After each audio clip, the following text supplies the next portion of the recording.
That's a lie, I think.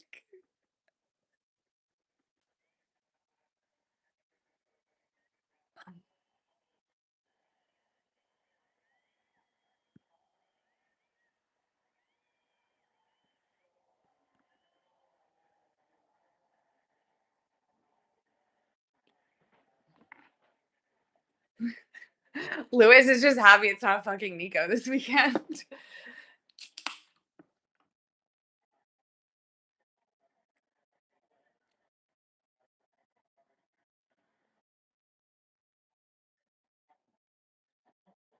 Charles has such a pretty accent.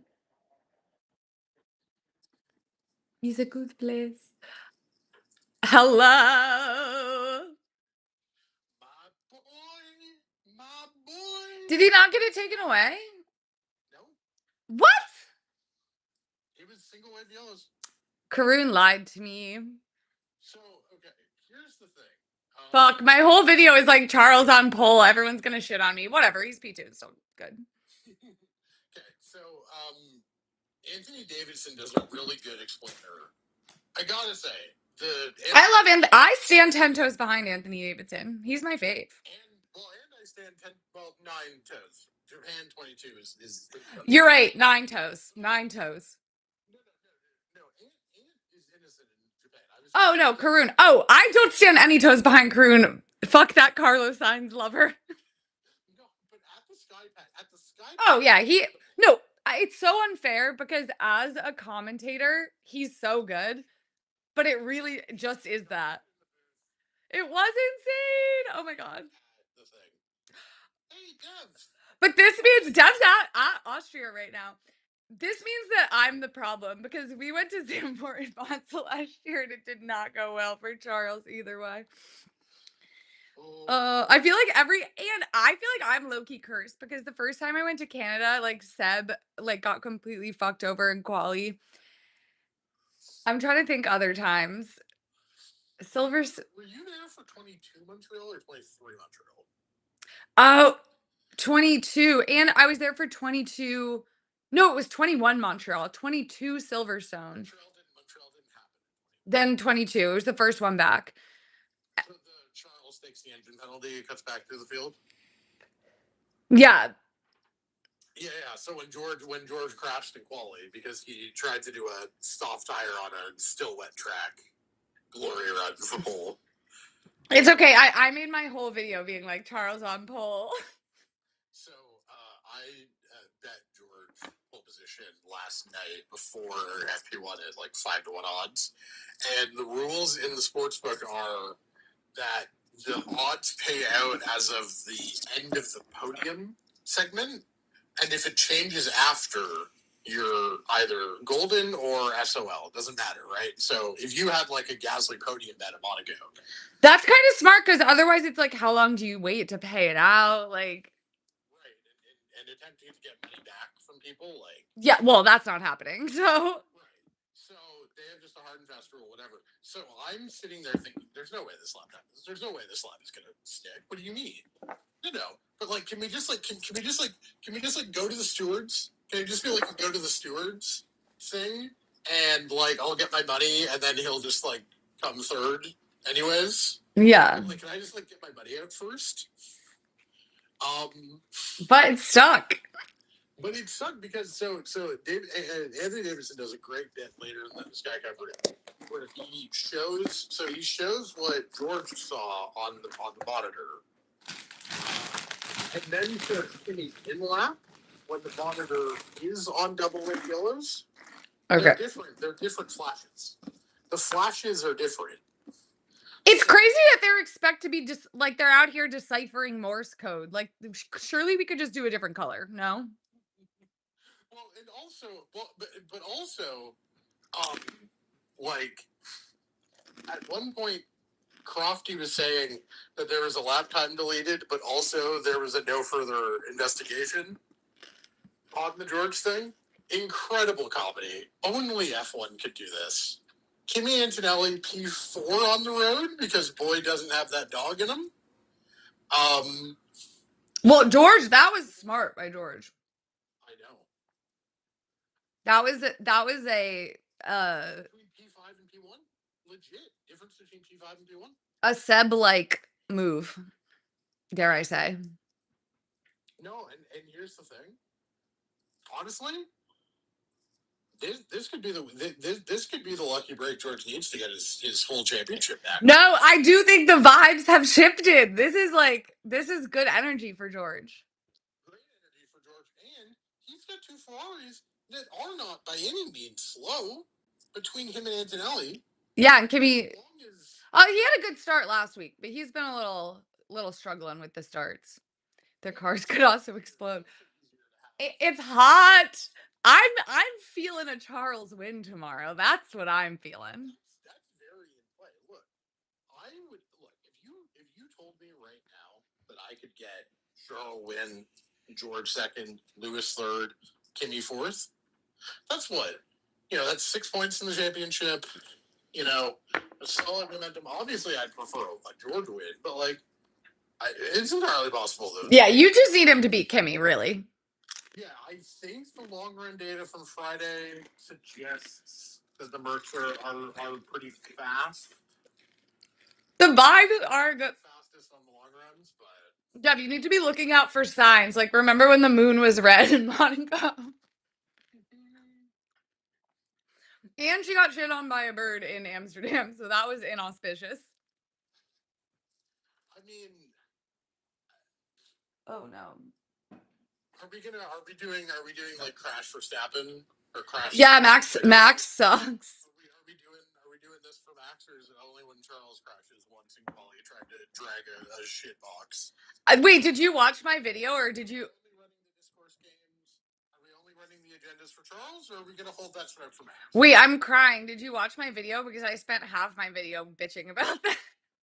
No, I haven't. No, I don't get to watch your videos until 3 hours later because I don't want to wait 5 minutes. Yeah, no, that's. Until you're on live. And it's like it uploads while I'm on live too. But we are one in our thinking because I literally was like, Max Verstappen washed. He sucks. I'm sure that'll be fun if people decide to take it. There are so many. I get so scared because people love to clip shit and put it on Twitter to talk shit about them. And there are so many parts of my videos. Like, if you just clipped the part of me being like, Max Verstappen sucks, like, obviously, if you watch the whole thing, I'm obviously joking. But if you clipped that one part, oh my God, I couldn't log on for 40 days and 40 nights. No, but I mean, no. Again, the really funny thing is that it wasn't even like really Max fans, or at least in my memory of it, it was like No, it's because there's this weird subsect, a loud but small minority of Team LH that for some reason their worldview is that Lewis is the best. Okay, we're on the right track. I also largely believe that. But then for some reason they think that what is absolutely necessary to maintain that worldview is that nobody else is good. Everybody else sucks. Like even though it like kind of has nothing to do. well, and strategically, it would make more sense to hype up Charles and to hype up George previously, because then beating Yes, them is is better. more impressive. It's because these people aren't sports fans. They don't get it. Right. But it's like, come on now. Like, the talking point Manifests for us. Look out for signs. champion, bye, Dev. Have fun.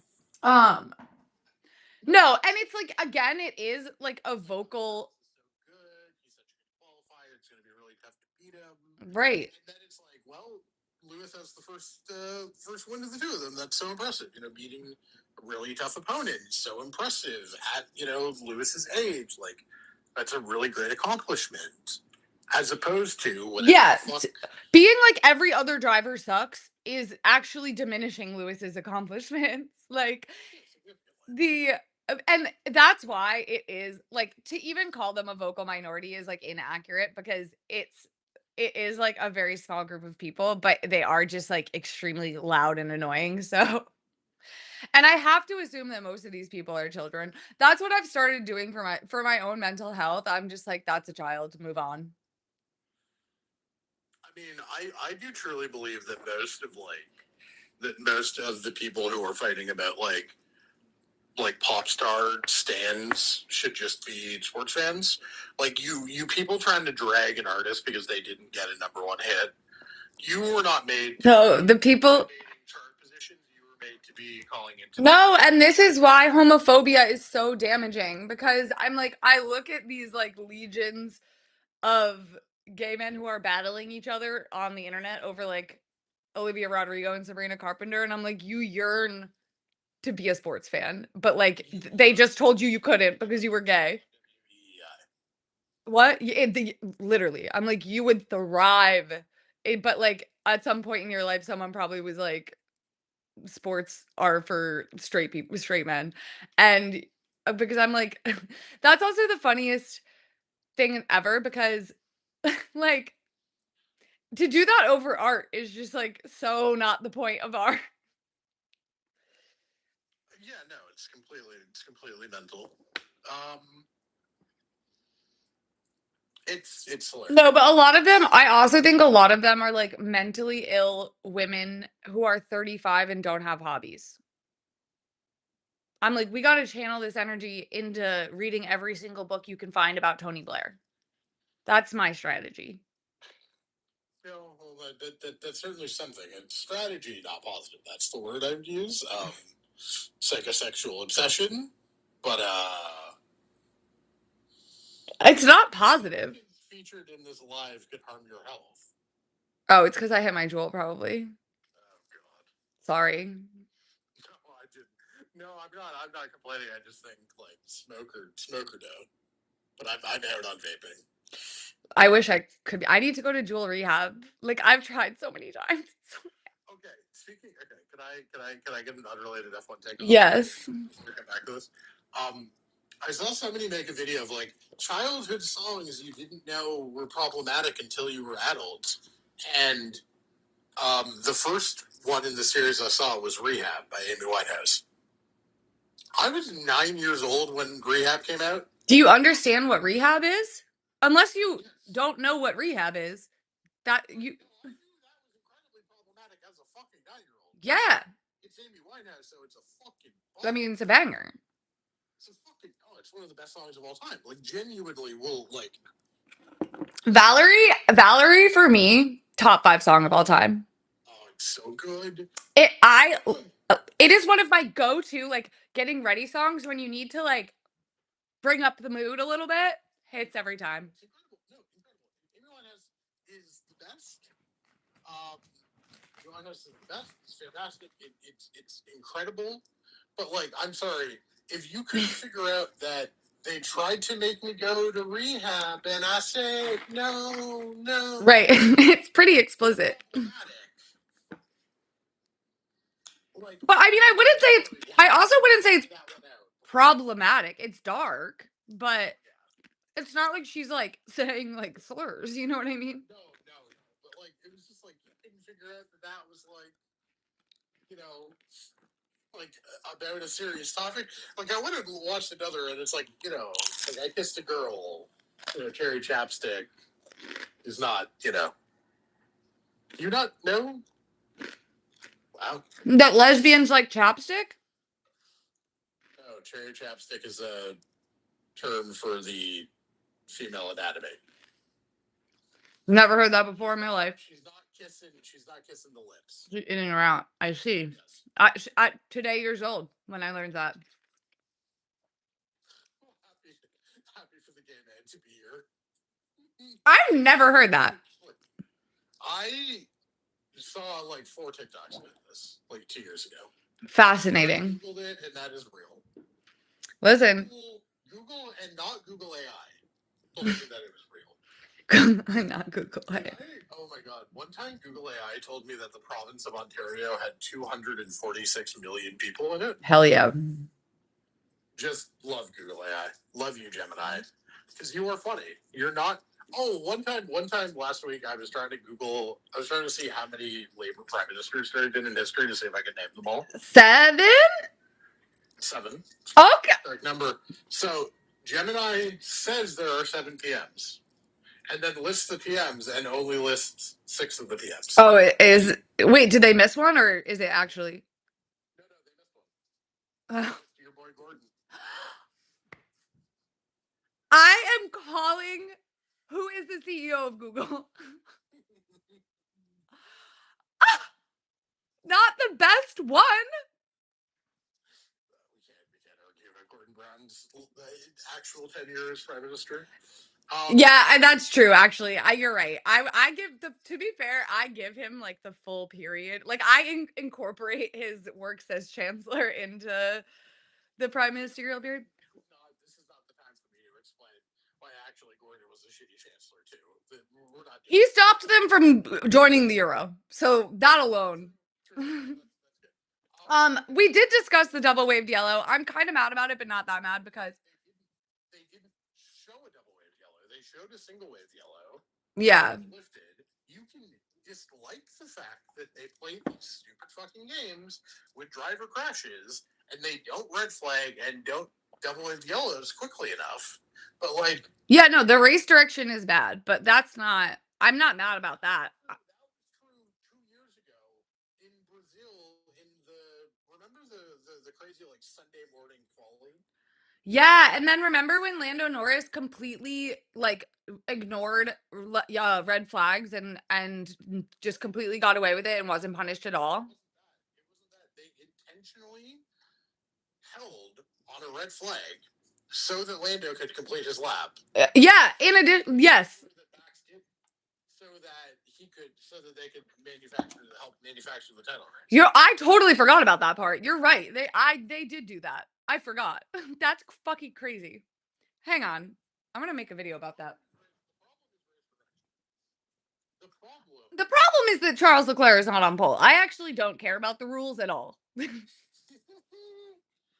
but counterpoint. Think about how happy I am. That's true. And I listen, he beat his teammate. Like there's nothing like Ferrari 2-3 is still a cause for celebration. George Russell was paying for two 60s of rum and a fancy pizza tonight for the England game. So you know what? That is what the profits of the dub rules has achieved for me. A win is a win. A win is a win. And let me tell you. Keep Kimmy behind, please. I would love a double Ferrari podium tomorrow. Can we get Max in the mix, maybe too? Can we, Well, that's the other thing. Where's Matt? Oh, he's gonna be P10, right? No, P5. Oh my god, he's right behind Kimmy. Yeah. Okay, him and Kimmy fight. Then you get Max gets revenge for last year, taps Kimmy out of the race.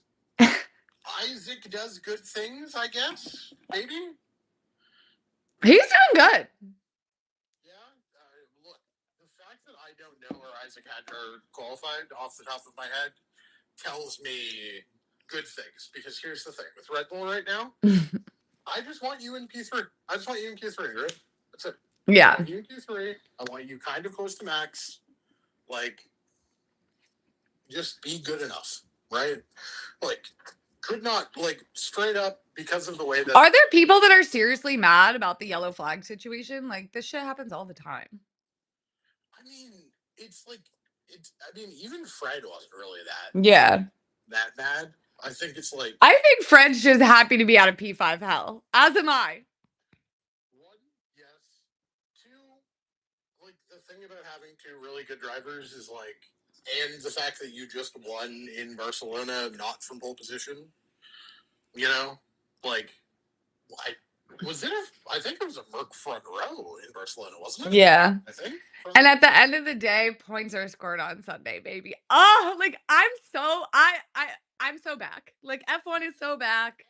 There's a confidence that comes from having a fast car, even in there's a confidence that comes from having a fast car that means even when things go vaguely against you, because like George was like up on pole position. He was about 3/4 of a tenth up through 2 sectors on Charles's time. Yeah, the Mercs are still definitely faster, but I also feel like that's less true on race day. And Yeah, over one lap, the gap is bigger. yes. Ferrari was dog shit in practice and got their shit together. They weirdly did the inverse of Ferrari. So, like, I wouldn't necessarily take too much from like the race pace sims from Friday Yeah. because it seems like the Ferrari pace in general is I just never do. What insanity. Ferrari does in practice has no correlation to what goes on Saturday and Sunday. Yeah. I don't know why, I don't know how, it just there is never I have, like, Well, obsessively tracked this for, like, 5 to 6 years now. There's never any. I think what has happened is that Ferrari is now that they are confident they actually have a car, they are not attempting to glory run Fridays to Yeah. try and like save the narrative. I think they are just like they're using Friday to throw shit against the wall and then Yeah. come back on Saturday strong. Yeah. And Charles and Lewis both like to, this is a very, like, non-Seb thing. Max also likes to do this, to, like, try weird shit on, like, Fridays and, like, through the practices, and then be like, "Never mind." You know what I mean? Or but sometimes the weird shit works. And that's why. That's the thing. They want to find the limit and then build in, whereas a lot of teams want to build out over the weekend. They Yeah. want to go to the outside and then build to the proper window. Yeah. But it's no, I mean it's and Lewis, however much you wanted to ascribe, George beating him in 22, Lewis has always been very comfortable fucking with setups, fucking with data, fucking with experiments Yeah. to try and find half a tenth or a tenth, whatever. Like that has always been something he's very comfortable with. It's even look at something like Listen, it's just I want to make this point. I want to make oh, this okay, yeah, go ahead. it's the Hamilton Commission, right? Yeah. Designed. It's Lewis understanding that it's actually like the engineering and the STEM stuff that really matters. Like that is both the correct understanding that like it's not good that I very rarely look at an F1 garage and see non-white faces, but it's also like that's born out of Lewis's understanding that like the aero and the physics and the science of it all is really important to this, and he's always been willing to. That was always the thing that like James Vowles has always talked about, like Vowles and Chauvelin and No, he wants to understand how it works to, like, make well, and that's the other thing that really shows, like, he did the Hamilton Commission first and was like, "I'm going to, like, actually bring in, like, professionals whose job it is to, like, study these kind of shit, to, like, interview people and do math and really understand the nature of the problem and, like, the best way to do targeted solutions."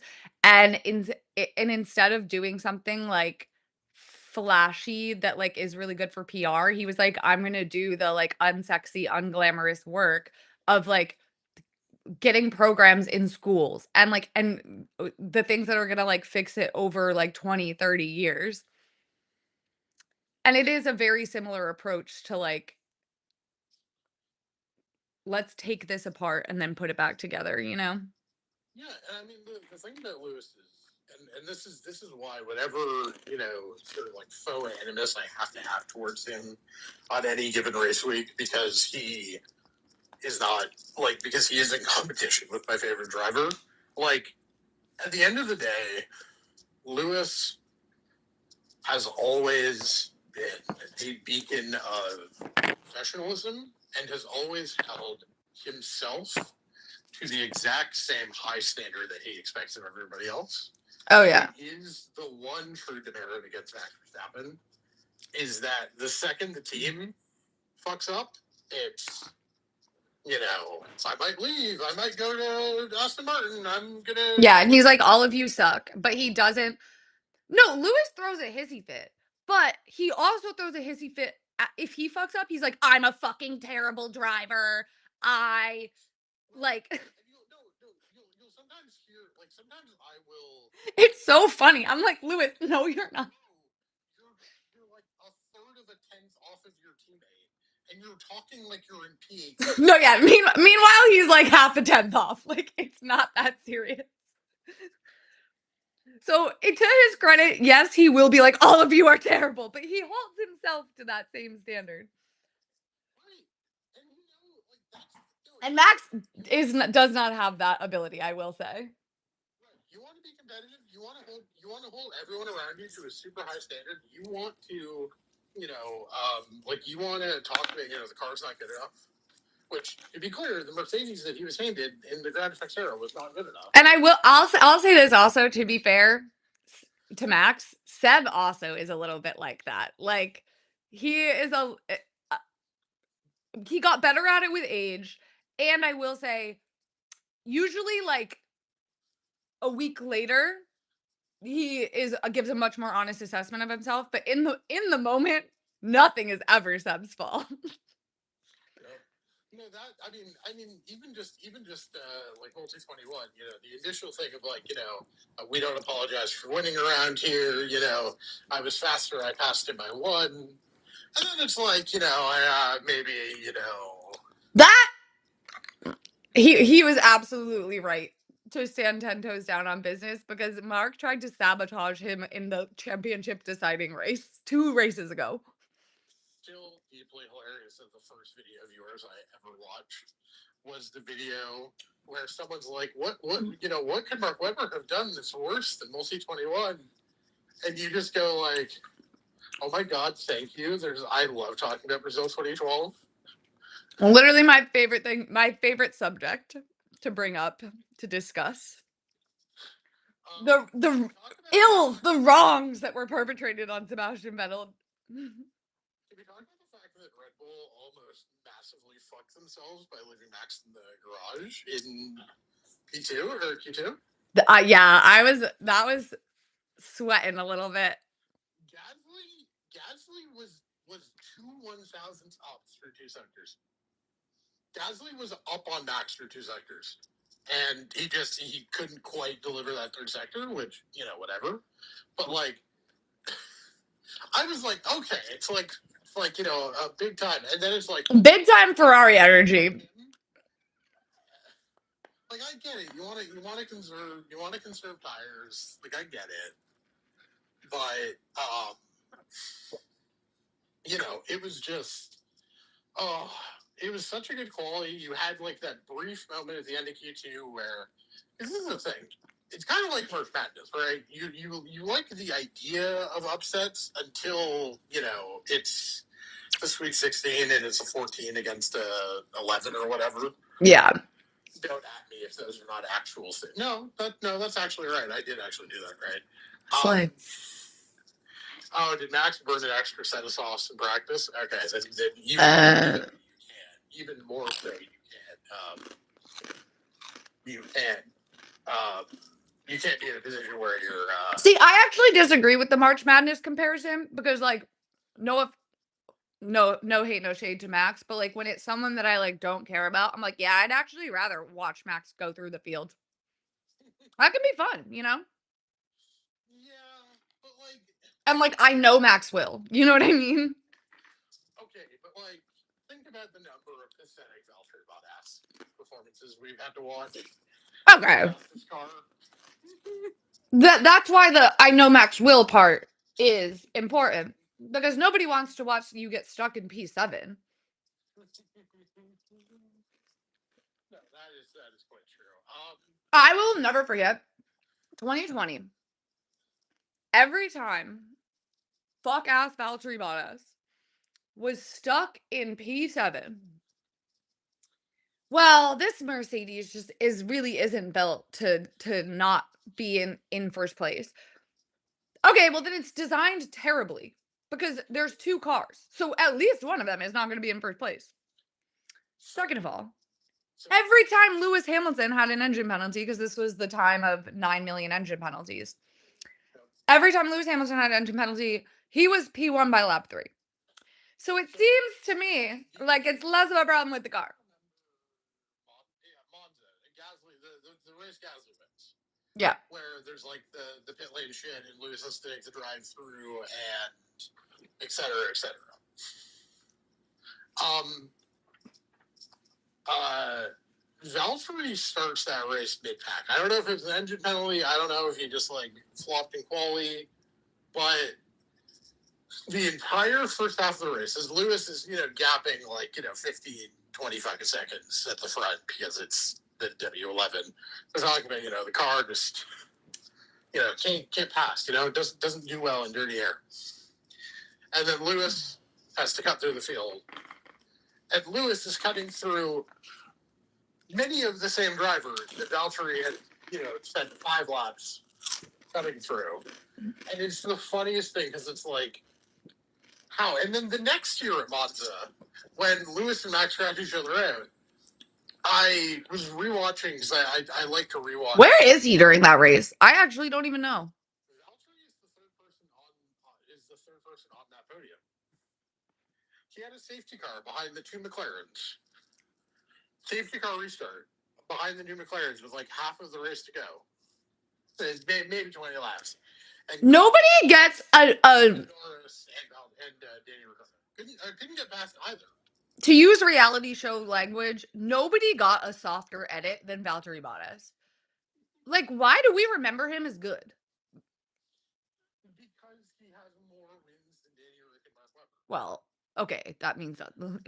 I love when people try to like use argument. I know you're kidding, but I love when people try to use arguments like that, and I'm like, the only way you can be serious right now is if you actually don't understand how the sport works. Yes, no. To be clear, I am not. No, I know you're joking. That argument, but I am saying that is the reason for the argument. Is it? Like, yes, because he has better stats than drivers that people claim are good, and therefore, if he has better stats than drivers that people claim are good, then he must, because he has like I think 20 pole positions and like 10 wins, and like you look at that and go, oh, that must have been like a good career, right? But like, he had the fastest car for 5 years.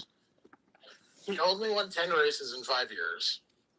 And like, okay, he was a bit of a quality merchant, but here's the thing. And yet people are like, Nico Rosberg sucks, yet he has double the wins in half the amount of time in the fastest car. Yeah. Oh, and by the way, I would just like to point out, part of what was going on was that Lewis would occasionally set up his car more for Sunday than Saturday. And like, I don't want to say gift Valtteri P1, but like... Well, it wasn't intentional, but... Well, yeah, except it was intentional because Lewis was helping set his setup. But only because he was executing like an unrelated strategy. Yeah.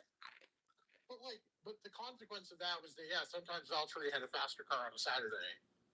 But, like, you go back and even just watch, like, the first... Like, even, like instead of, like, fast-forwarding to, like, the race start. If you go back and watch a race in, like, 2019 where Valtteri's on pole and Lewis is in second, very frequently the discourse is how quickly, just the assumed presumption from a Crofton and a Brundle is, okay, how quickly is Lewis going to get past him? For me, too. Because they knew that the qualifying pace wasn't real. They knew that Lewis had set up differently. And, by the way, speaking of all the engine penalties, a lot of those Valtteri pole positions are Lewis is taking an engine. Yeah. Because he would routinely take his engine penalty at a track where the fastest would run the Valtteri could beat Seb or beat Max or, Yeah. Valtteri...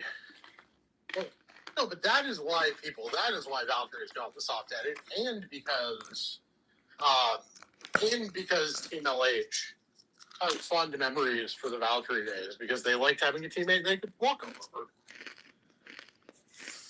Yeah, and he's like generally amiable. Yeah, like he hasn't offended anybody. He's funny. He takes the piss out of himself. Yeah. He sort of stayed in the Mercedes family. He was a reserve for a year. Like, he's fine. But again, when Lewis said that Valtteri is his favorite teammate, couldn't be me. It's hilarious, but it's like, yes, but also that's I have no doubt that he is telling the truth, but also that is a huge insult. No, if if I'm Valtteri Bottas, I'm ending it all. The fact, the fact that I have no problem. I like him too. I have no like actual beef with Valtteri Bottas, like the human person. But the commentary during 2020 would always drive me fucking insane. But also the fact that nobody, because Lewis said that like a bunch of times, the fact that nobody ever did the follow up of, oh, okay, rank, like, can we get the rest of the ranking? Because I want the rest of the ranking. Because I know that he's going to put Nico Rosberg below Fernando Alonso, which is hilarious.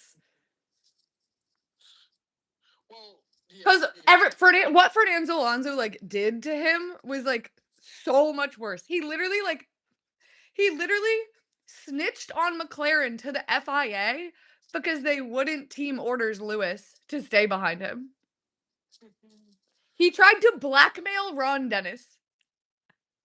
Okay, what do we think? Okay, can I postulate what the Lewis teammate rankings are? Yes. Okay, Valtteri 1. Yeah. Heike. Yeah. Yeah, I think he's number 2. I also think they're still friends, to be fair. Maybe Lewis just likes the Finns. Well, didn't Kovalainen come back to Sky to do like a launch of Brazil 2008 with Lewis? Yeah, I think so. So like clearly, and like that was extremely good television. Like that was like Kovalainen got a lot out of Lewis in that moment. Yeah, no, they're still cool. They're cool. Again, he loves, and he's cool with Keke too. He just loves the Finns. Probably okay. Now it gets hard. I feel like I think that's a tier of itself. I think the middle tier is Jensen, Lewis, Charles. Or sorry, Jensen, Charles, George. I think it's Charles, Jensen, George. Okay. Because he and Jensen don't really fuck. I actually think it's Charles, George, Jensen. Because he and Jensen don't really fuck with each other like that. Like Jensen's around and you never see them interact. Sure. Okay, yeah, I think it's Charles over George for sure. I just didn't know if because I think George clearly got on Lewis's nerves a little bit. Got on Lewis. Yeah. Well, Lewis, like most people that are really, really good at shit, doesn't like losing. Right. But like, it's really funny because George and Lewis clearly had like a bit of a relationship before George was at Mercedes, and then it kind of atrophies a little bit when they're competitive against each other. And now it seems like they have a better relationship now that Lewis is fucked off to Ferrari than they did when they were teammates. For sure. And then. But Jensen, like, people forget that teammate relationship was not sunshine and rainbows. Like, they did not fuck with each other while they were teammates. After they did a little bit, but while they were teammates, it was not without conflict, shall we say? Yeah, and then I think it's pretty obvious. And then I think Lewis would claim it's Fernando and then Nico, but I think in reality it's Nico then Jensen or Nico then Fernando. Yeah, you don't think the guy who's his favorite? I think that it was like so long ago with Fernando, and it was 1 year that it's like easy for those like to not give a fuck about that shit anymore. And also, he very clearly beat Fernando. Like he won that war. You know, like beat him that season. They didn't get a championship. He destroyed him. And then ever since, permanently. Right, exactly. Like that's the. He went crying back to mommy. Right. And mommy in this case being Flavio Briatore. Right. Yeah, no. Like I think part of the reason that Lewis really, I think the fact that he like beat Fernando in like every sense of the term, way more championships, way more acclaim, way more race wins.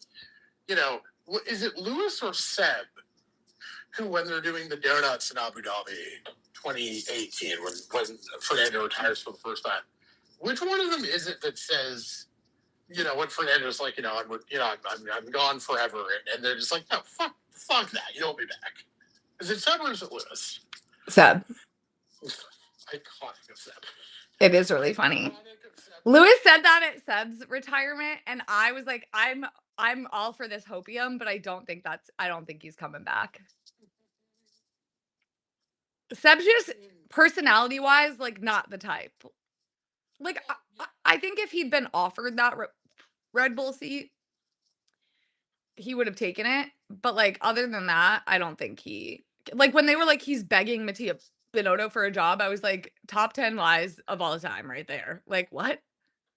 No, no, because the Seb just very clearly won. Like he was clearly He said, which in this the back of the midfield or even in the midfield. he's so funny for that too, because he literally said, he was like, it's not worth being away from my family to drive around at the back, which means that it is worth it to be away from your family to win. Yeah, It's just good to know exactly where they rank, you know? yeah, no, well, because the compromise is easier. You know, the compromise is easier to justify when there's like an actual accomplishment on the theoretical horizon. I always said this about them like missing the birth of their children. I'm like, listen, if you're in a championship fight, that's different. If you come back to me with a fucking P3 trophy, I'm gonna throw it at your head. Like, I'm sorry, you are a flop. You can come to the birth.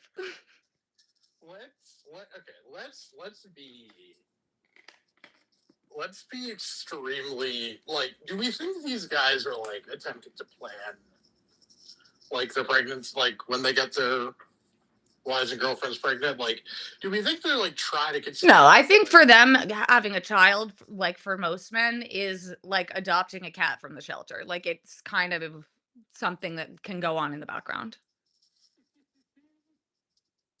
because most men aren't really parents.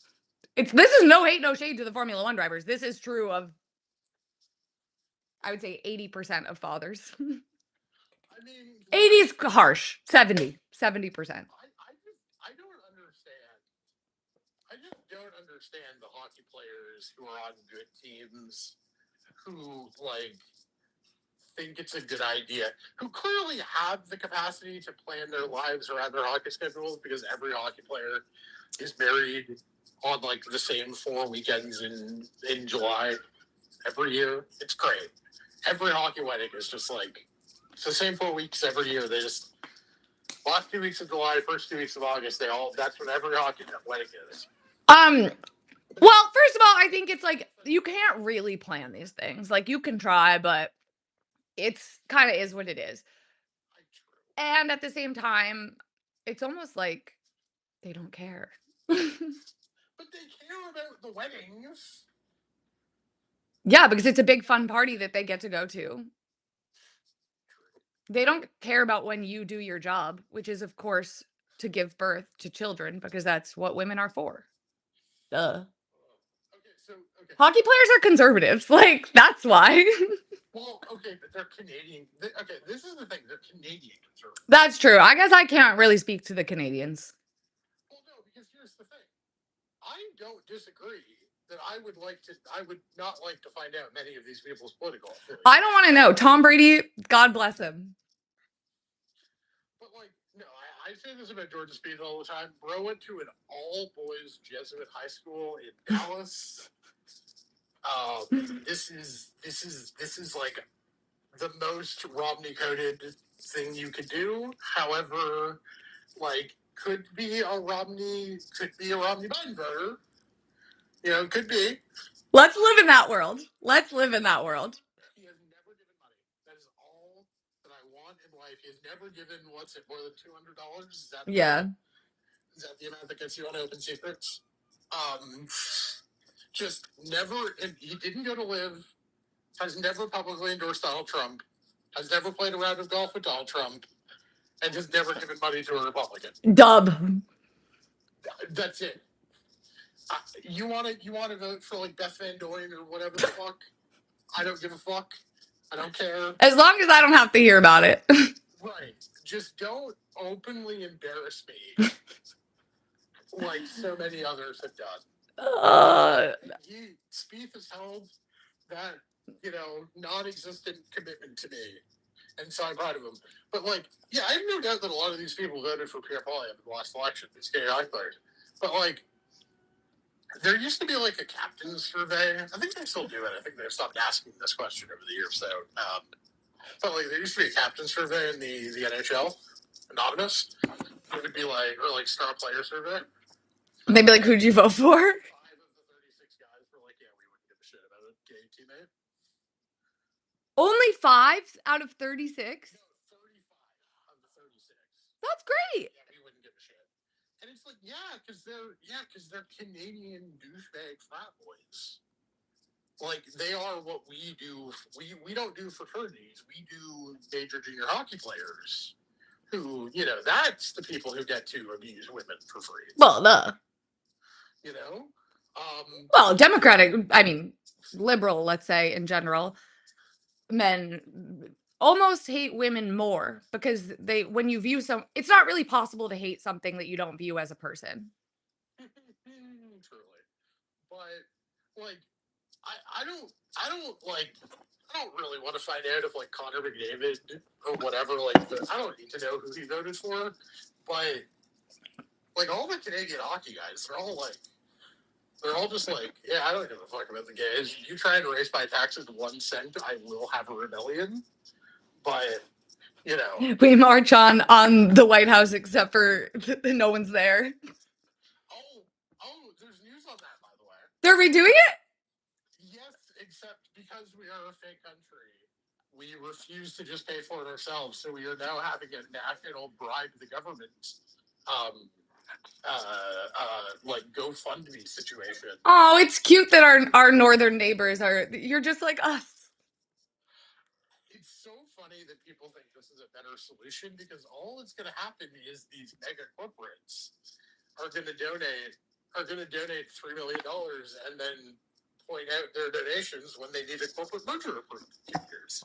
A national bribe your government initiative is very funny. The way to pay for the White House. I it's the most Canadian solution to a problem ever because it's like, well, we could just do this thing. That would be better for everybody involved. But instead of that, what if we didn't do that? Just did in fact do a dumb thing. What if we made it so much harder and worse than it needed to be? Right. Like just simply rebuild the fuck.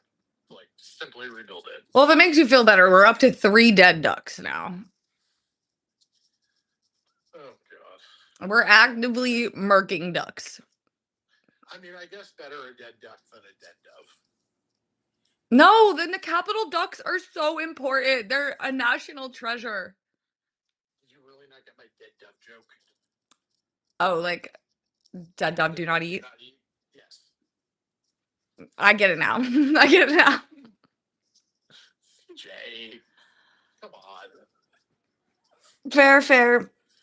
Oh, I read enough fan fiction that I really should have gotten that. Oh my god. Wait, can we discuss the Okay, who are the other two cars that made? Oh, I guess congratulations to the Racing Bulls. Yeah. Liam Lawson. Oh my god, can we talk about the most important thing happening with Liam Lawson? Not the fact that he's gotten good enough F1. Who cares? Although Lindblad, great job. Dev must be thrilled. Can you talk about the most interesting thing that's happened to Liam Lawson recently? What has happened to him? He broke up with his girlfriend, and now like every third post on his Instagram is him shirtless. Hell yeah, brother. Funniest thing. He's in his Lewis era. Funniest thing that's ever happened. It's just like suddenly all of his training photos, in the paddock are now shirtless. Like it's the fireproof, but like the shirts, like the undershirt's not on anymore. Love. No, the best photograph of all time, or the best F1 thirst trap. Lewis posted it like a couple of years ago. And it's him like from it's his back and he's like pulling on the race suit. Hot as fuck. But when you know that they wear fireproofs underneath them, I'm like the way he had to completely strip off and then put this nasty suit back on. to like pose for this photo. But you know what? Worth it because it looked great. Execution 10 out of 10. A back shot is quite a fun. It is an underratedly good selfie. Like there's the I don't remember what race it was. Especially Lewis. Like he has such a nice back, the tattoos, like mm. Yeah. Even George last year there was a race where he was like in the might have been Singapore when he won.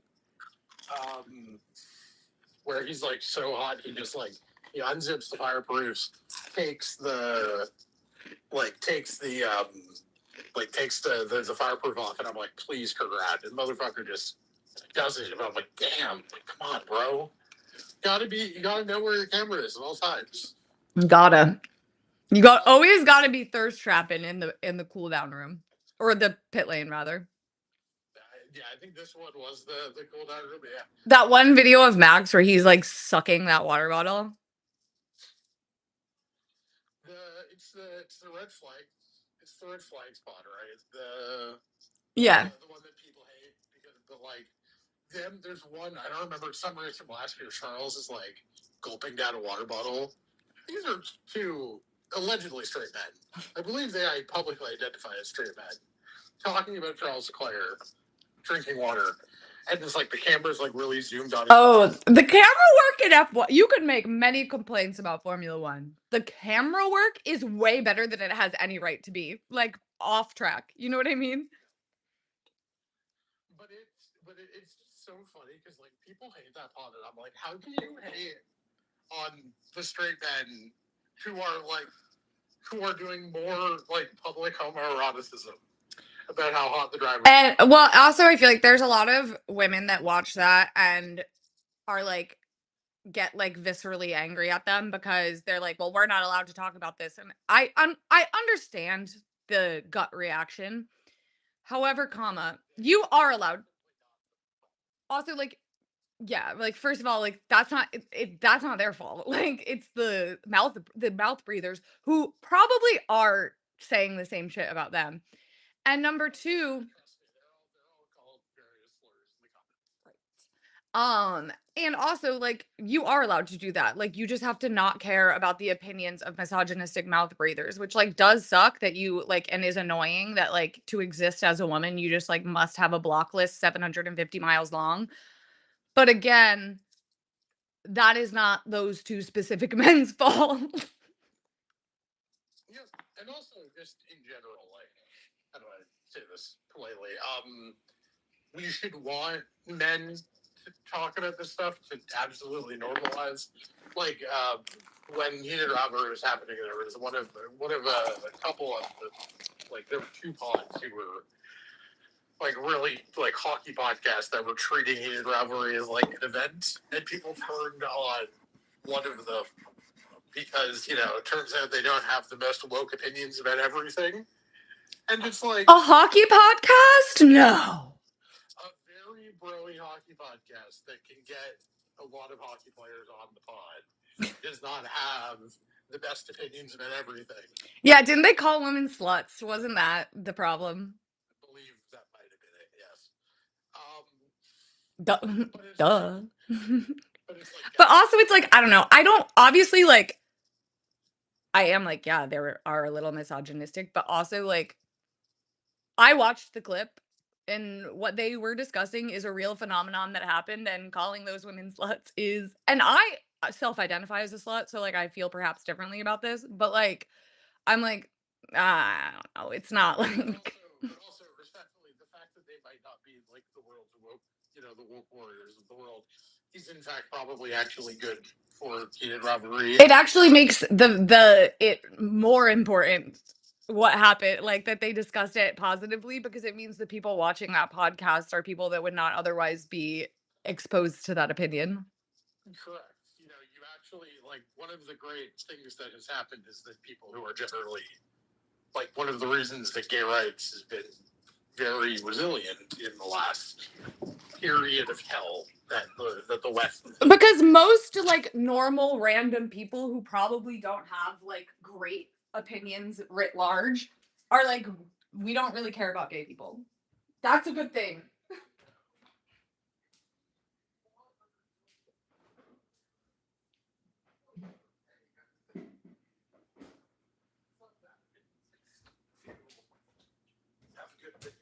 No, and that's really why, even though I am like a little bit like when I'm talking to you and like my friends, I'm of course like a virulent man hater and I'm like I'm not a feminist because I don't believe men and women are equal. But in real life, like my actual opinions and like people I choose to get mad at, I'm like, let's let's address the rape. You know what I mean? Let's be strategic about our public outrage. Right. Like let's pick some big picture issues that are fixable and focus. My favorite my favorite thing about like truly understanding how misogynistic some people can be is probably my favorite podcast in the world is the Ringers movie podcast, The Big Picture. I don't think I've heard of them. So it's Sean Fennessy and Amanda Dobbins. And here's the thing. Amanda Dobbins is my soul. She has my soul. She is the greatest person to ever exist. I love her dearly. She is an important person to me. And here's the thing. People on the internet either completely love her and completely understand the bit, but there is a great number of people who fucking hate her. And the only reason they hate her is basically just because, well, one, she's mean about bad comic book movies. So the Oh, crowd hates her. as a woman on the internet, brave. Brave. Or two, But also you can't like the bad comic. she just dislikes the bad ones. Well, you also can't like the comic book movies if you're a woman either. Well, So, no, right? You just say right. But the second thing that they hate her for, and it's one of my favorite things in the world, is one time. So she has been on maternity leave twice because she has had two kids, and so I believe it's the second maternity leave. She was I have to get ready. like casually watching a movie that she was not going to be on the podcast discussing. A very important point. She was not doing this because she was not doing this for her actual job. She was on maternity leave.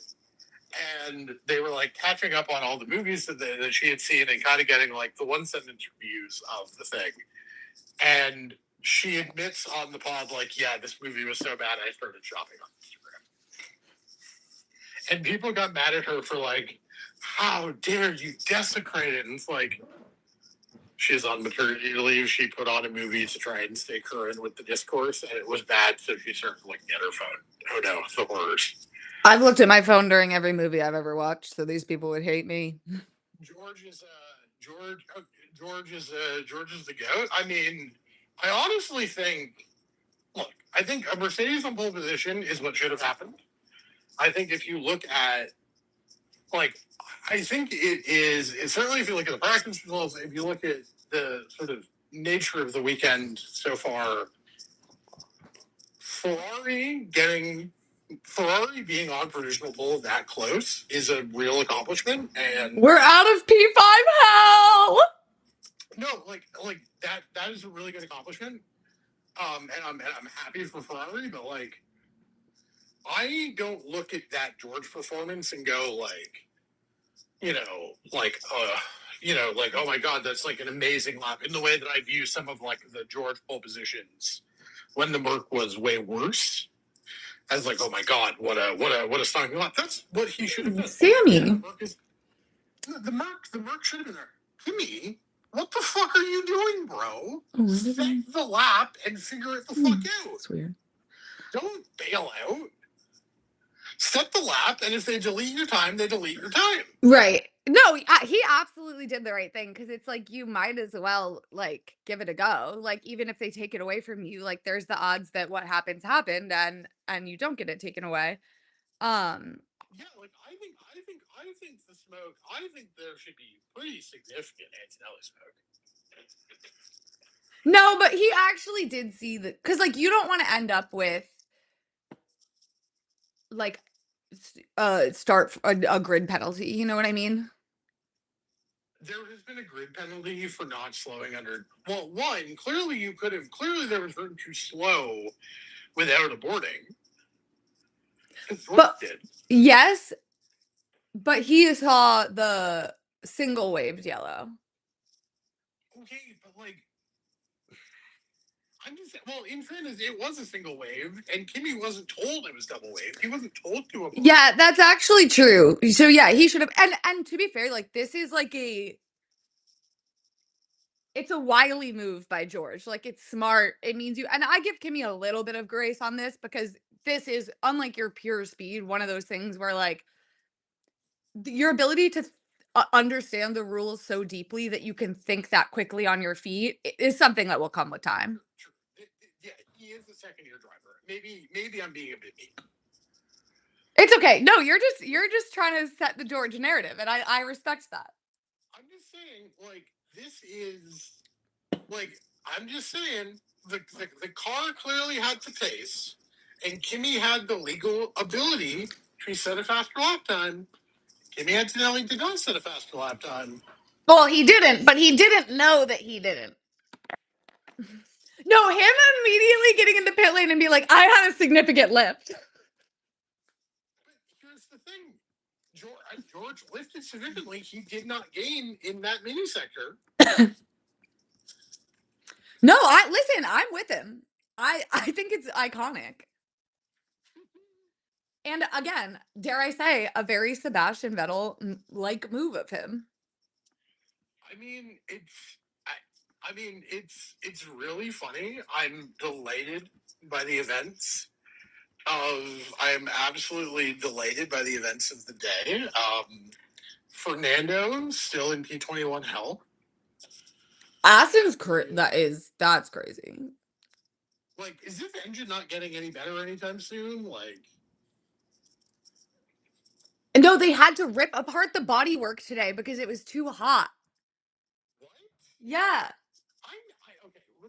Understand that I do not wake up early ever, so like, I woke up at 9:54, made like 3 bets, and then like turned on the coverage. So I missed the pre. What do you mean they had to rip off the bodywork today? Because it was too hot. Yeah, my King Ted Kravitz was all over it. There was literally like they had to cut holes in the bodywork because the engines kept overheating. Did you see that Ted has an interview with Lewis this week? Oh, yes, yes, yes. It's Yeah, a bad day to be a hater of me. Everything's coming up roses, knock on wood, because we still have tomorrow.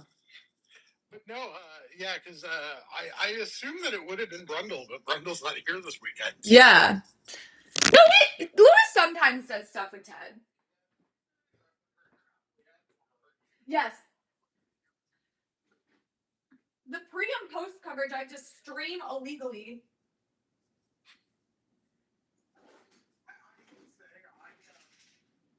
But I don't know if that's just me being dumb.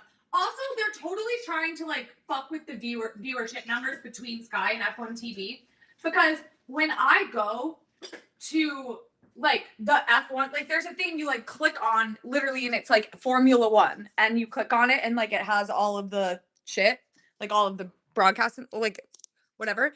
It has the F1 TV one there. It has the Spanish one, but it doesn't have the Sky one there. But when I search Sky Sports, it comes up. So it's there, but I don't know how to navigate to it without searching. Now I am dumb.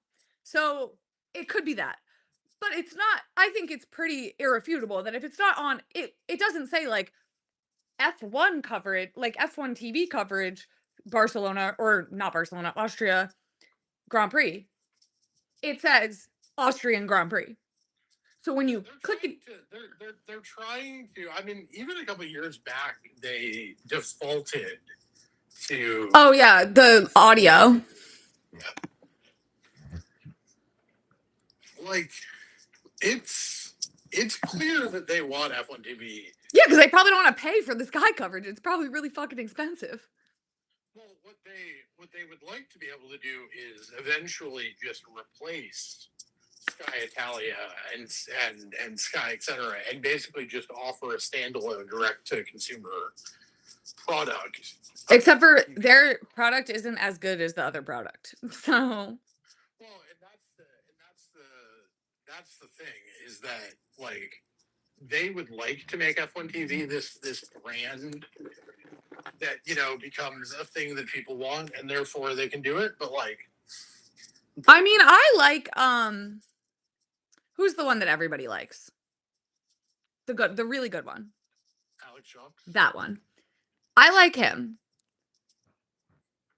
I just and I can sit here and say, if I'm being completely honest with 24. I don't like the Monaco 24 monologue as much as everybody else. I think invoking the dead father in the run up to the line is a choice. I and I know that this is an unpopular opinion. There will never be another Crofty. There has never been, and there never will. Like, Crofty to me is Formula One. And I can, and listen, this isn't an objective take. Like, it's because he has, like, always been the announcer of Formula One for me. So, like, but whenever I hear, because I know the race winning audios so well that whenever I hear not that one, I get like angry in my soul, which is completely unreasonable. But No, for me it's like for me it's but I do like him. I can say that. yeah. I mean, better than James Hinchcliffe, who did once go on a podcast and be like, "Yeah, we lied to you for months. We knew it was never a title race in 24. We just needed to try and sell one, but we knew Lando never had a chance. Fuck off." Like actually, from the bottom of my heart, go fuck. I'm gonna start using that from the bottom of my heart. Go fuck yourself. Is I like that. That's good. Probably one of my most. No, because you do need to put a little bit more oomph on it. But no, the thing for me with Crofty is like not every race win like call has been perfect, but like there have been okay. What is Crofty's best call? Like cross the line call? Because I think there is a definitive correct answer to this. He wins in Spa. He wins in Monza. No, that one's a podium contender. What do you think it is? Abu Dhabi 2016. Yeah. His teammate has not played the team game. I will say, Won a championship. I also, this isn't Crofty's call, but nothing pisses me off more than, and this is why even though I do like him and I would never want him to go away, I will always hate Martin Brundle because he literally, it's Nico Rosberg is still doing the cool down lap. He has not even gotten out of the car yet. And he's like, well, Lewis Hamilton's better than him. Like, yeah, he is. Okay. Can you not let the guy have a fucking minute? Like, come on. Like, yes, Lewis Hamilton is better than him. Do we need, come on. Can he not have a moment? Like, I agree with you. It is hilarious when he does that, but like 34 years after his father. Oh, yeah, no, that is, you're right. That is a good one. That is one of the better ones. But also just like that, his teammate. That was it. And I love when Crofty, like, there are some times where he pulls out, like, puns that you can tell he's particularly proud of himself over. And that was definitely one of them.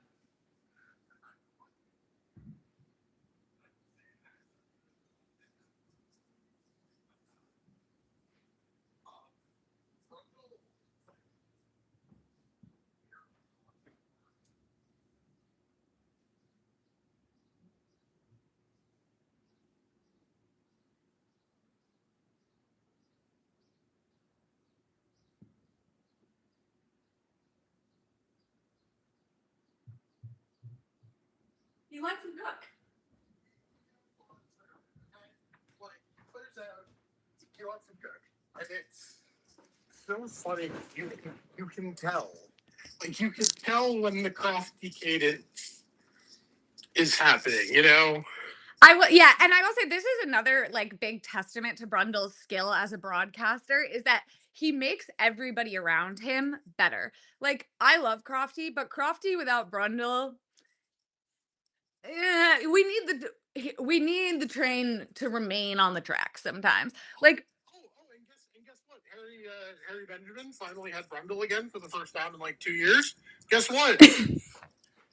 Best performance Harry Benjamin has put in since the last time he had Brundle. Brundle is really good at shaping, like, big picture the conversation. And in a way that, like, nobody else seems to really be able to do. Certainly not Nico. I love Nico, but, like, this is why low-key I do think it should be Jensen.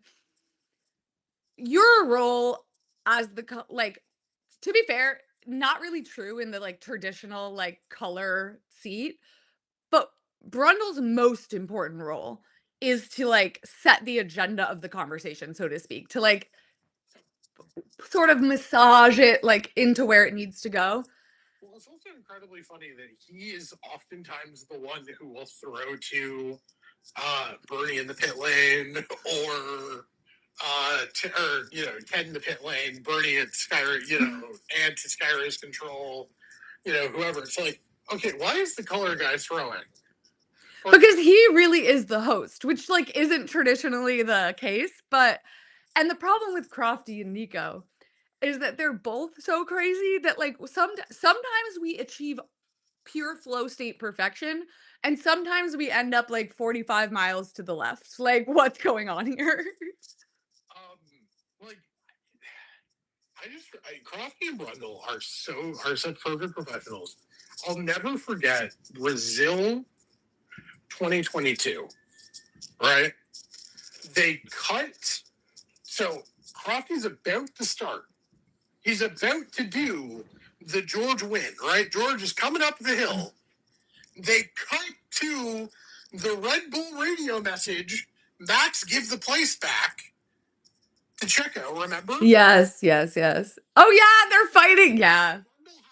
Brundle has to do that.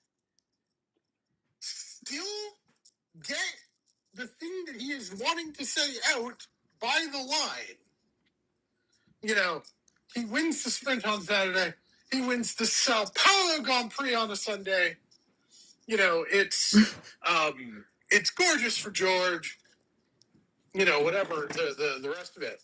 But it's like to have your timing fucked up like that for that radio call, to then cut to Brundle to to do it, talk about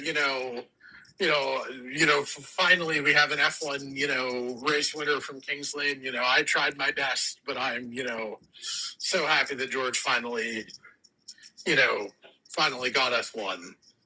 And then to play, I think they played the George radio message, and instantly they're prepped to get into what the fuck happened at Red Bull. What the Genuinely a broadcasting tour de force by the two of them no. to handle the importance of that moment for George And the Red Bull and, like, and the Red Bull of it all, and Lewis on the podium. Lewis in second, right? yeah, and to be so thrown off and to just be able to, like, adjust automatically. It's that is, I think, one of the best broadcasting performances I've ever seen. The other one, I'm showing you the clip. It's Spieth holding out from the bunker to win the golf tournament. Yeah. Jim Nantz does not speak for 22 seconds. So he calls it, like right at it. Oh my God! Just as he did it, chips in to win. Just as he did it, the John Deere. Like, for his first career victory, 22 seconds. Jim Nantz does not speak again. 22 seconds to let the crowd roar. And to take it, 22 seconds of a broadcaster not speaking. That is tremendous restraint. It's why these guys who are the goats. It's just why they're the best at this. They have never it's. I mean, it's incredible how hard it is to meet the moment. And I mean, he wins at Spa, he wins at Monza. You know, like it, that whole thing, like how to handle. I mean, I don't even think he wins this while he wins at Monza. It's arguably not even Crofty's best Charles. of, not even the best Charles 2019 one. Yeah. His small one doesn't have the memorable line of a he wins its while he wins at Monza. But, talking about the grief of losing Antoine the day before, like, no, Crofty's incredible. I felt so bad for Charles that that was his first win. But how Crofty handled the Magnussen, or not the Magnussen, the Grosjean crash in 2020. Yeah. They handled it super well. And they low-key were the only ones whose hands are clean of the like Japan situation. No, Crofties aren't, actually. They cut back to him a couple times. I mean, it's and the thing about Crofty I love is Jetta 2021 when they're playing Deal or No Deal about what the positions will be on the team radio. Literally. Crofty and Brundle, pretend they don't pretend to respect things that they don't respect. Like they were perfectly willing to call a spade and a farce a farce.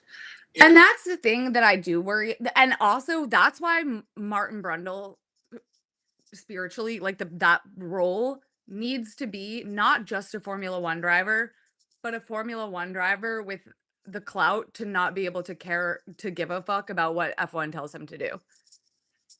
Cause like, and that is where I actually think Nico would be superior to Jensen. Because I don't think Nico Rosberg is capable of altering his take to like make it more palatable for others. Surely he would have employed the skill by now. You know what I mean? Because we've never seen it one time. Every single Nico Rosberg controversy is just, it's true, but he shouldn't say it. Truly. Never once have I heard anyone arguing that like what he said was not objectively factual. Right. It's either a bad faith interpretation of a fair question to ask, or it's him like Making people mad by saying true facts out loud. I mean, it's. And I do think, you know what's funny is I do think it is like a culture clash thing because if there's one thing that triggers British people more than any, it's like not softening the delivery. Like they love to beat around the bush, especially in not necessarily interpersonal, like one-on-one situations, but in like speaking to the crowd, so to speak. And It's why a certain sector of people hate Brundle for not being more polite when Kim Kardashian's on the fucking grid and doesn't want to talk to Brundle because it's like no, because they want him to be aloof and British and like yeah. laissez-faire about it, but no. No, Martin Brundle, one of the more underrated elements of like what makes Martin Brundle good at this is he's kind of a bitch. Yeah. I will say, I straight up hottest take. If you are on the grid within 30 minutes of a race start, like you can hang on the grid for as long as you want before 30 minutes. If you are still on the grid with 30 minutes left to go, you have to talk to you have to talk. See, I disagree. I don't think you have to talk to them, but you can't. But there's no. You can ignore him, but you have to be.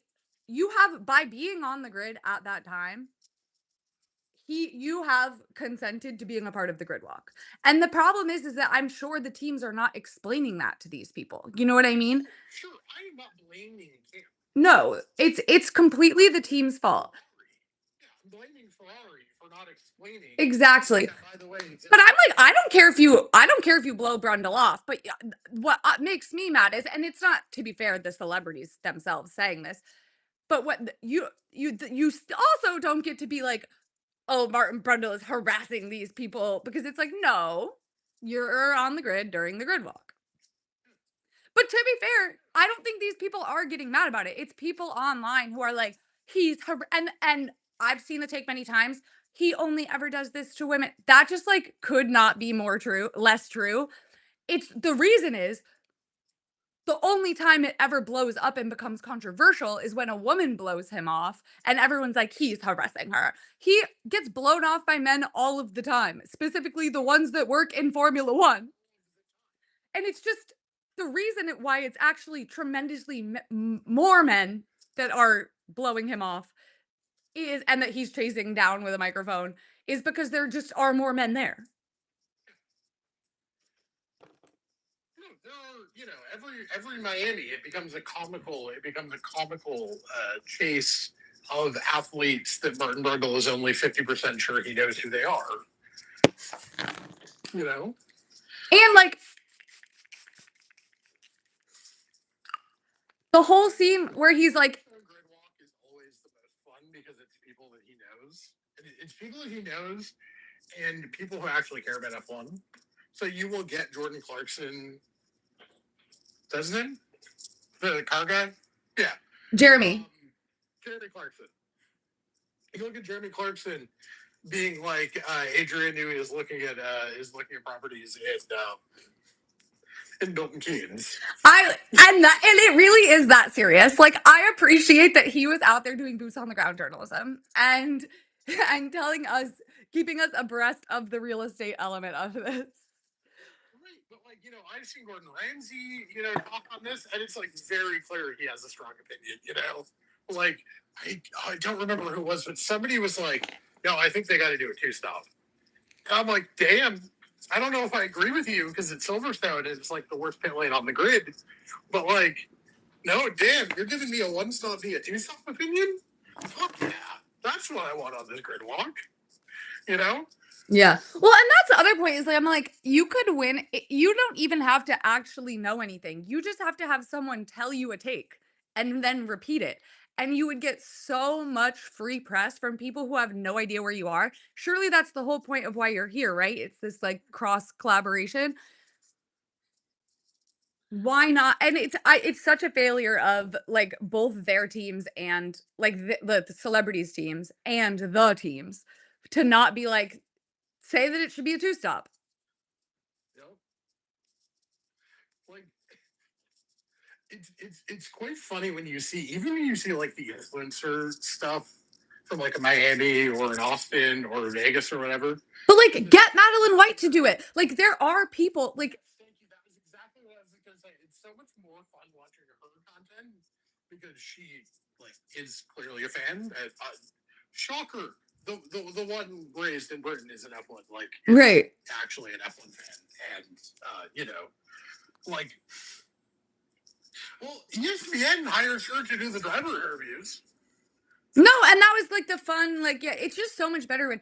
And again, I'm not like I don't think it's like, oh, you have to like pass a test to get on the grid. But again, like you at minimum, you have consented to being We are saying this for their self interest. right. Like this is not like purists only deserve the grid pass. No, that's not what I'm saying. I'm saying for your own self interest. Like Literally, like, why would you not do that? But yeah, no, and I am like, why not invite like, there are so many famous people that are Formula One fans. It's laziness by the teams. Like, why not do a little bit of research? You know what I mean? yeah, no, Because your plan, like the reason you want to do this is gonna go off better if you have Patrick Dempsey talk about it rather than some random soccer player who doesn't want to be here. it's very fun. Patrick Dempsey just love of my life. I He's at every race, and I do respect it because if I for any reason got like super rich, I would also just use that to like gain access to Formula One events. no, it's just like but it's so funny because it's like he has he has the like network TV equivalent of the last boat out of Saigon in terms of all of those Grays residuals. Truly, the last show that will ever like really make that much money for people is like that in The Office. That's it. Literally. Everybody else has been completely fucked by the nature of television.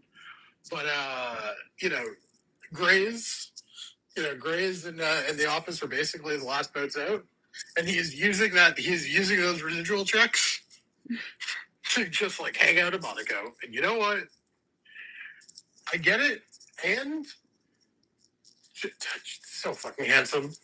So handsome. He is just one of those people. It's like whenever you look at him, I'm like, wow, you are so good looking. And it's like, and he's aging, but he's aging super graceful. Oh my god! Oh, he's hotter now than he was when he was younger, but that's because I have a fetish for old men. So don't mind me. But like, I mean,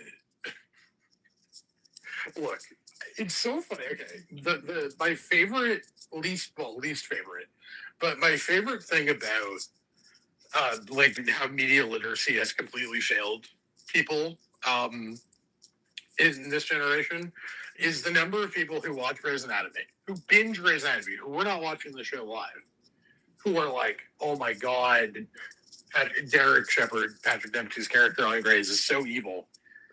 And like 98% of the things that they are mad at him about are things that happened in the final season when they were very clearly writing him, when him and Shonda were fighting massively and they were writing him off the show. And so they were making him a massive dick so people wouldn't be that mad Yeah. when he died. Like, it's like it's almost as if the character wildly and massively changes to justify Shonda getting rid of the actor. You know? Like, Literally. No, it's like that's how I feel. I made a video about the 100 the other day, and it's like I would like to talk about it more, but like you really can't talk about it from a Watsonian perspective. Like it's just not, you must have the wider context. You know what I mean? yeah, like the whole thing with like, and then like I just the number of people who can't understand. Again, I understand if you were watching the show like live as it's happening and you don't have the stories and the reports and all of the shit about like, all the behind the scenes drama. You don't have that at the time, right? Right. But like if you are coming at this from a binge and you know what's happening and you know the lore and you know the history and you aren't seeing this and going, oh, so Shonda now hates him. So like Shonda hates him and wants him off the show, so they are writing him in a way as to make that like to make people hate him. Yeah. So they're less mad when he dies. Like They're prepping us. I gave up on the show. I haven't even watched the entirety of the season like that leads up to him dying because I'm like, oh, they're just making him act completely out of character Yeah. to tour Patrick Dempsey because they're pissed at Patrick Dempsey. I yeah, I can't watch Grey's Anatomy because I'm like get physically ill at the sight of blood. It's such an inconvenient problem in my life. Uh, um I tried. I just like I literally could not do it. But so I cannot speak to this, but it's like yeah, like that kind of shit happens like all the time in shows and stuff. Oh, shout out Criminal Minds. Do you know how the first season of Grey's Anatomy ends? No. So Patrick Dempsey and Ellen Pompeo are like flirting, they're dating, whatever. Oh, and Addison comes back, right? Addison shows up, yeah. And we did not know he was married. Oh, I can't. Shonda. Nobody. There will. Speaking of like the last chopper out of Saigon, like there will like the last true great television writer. Like she writes a fucking TV show. You know what I mean? Oh yeah. No, it's to just be like to just like set this up. You know, he's new in town, but you kind of don't know a lot of the reasons. It's only a 9, like it was a mid-season replacement, so it's only a 9 episode first season, right? And it was a summer. I don't know the details, but anyway, so it's this short season, and you're like, okay, like we do all this, whatever. The hospital is sort of, like we're starting to sort of peel back the layers of the onion a little bit now that we know who like the core players are. Yeah. And then Boom. boom, and then it's Addison, and it's and she goes, "Hi, I'm Addison Montgomery Shepherd." Shepherd? Oh, and you must be the woman who's screwing my husband. I loved Addison. I know I from the clips I've seen, it seemed like people hated her, but I'm like, you know what, girl, for that alone, love. That's a crazy move. The Grey's Anatomy fandom is incredibly wild in that they do love to crucify some of the men for their terrible decision making. However, they have like girl boss slayed Addison cheating on her husband with her husband's best friend. Who among us? And then continuing to like kind of fuck around with him over the. Oh, sorry, I got a phone call. They have girl boss slayed Meredith for tampering with an FDA clinical trial on an Alzheimer's drug. Brother. She should be in.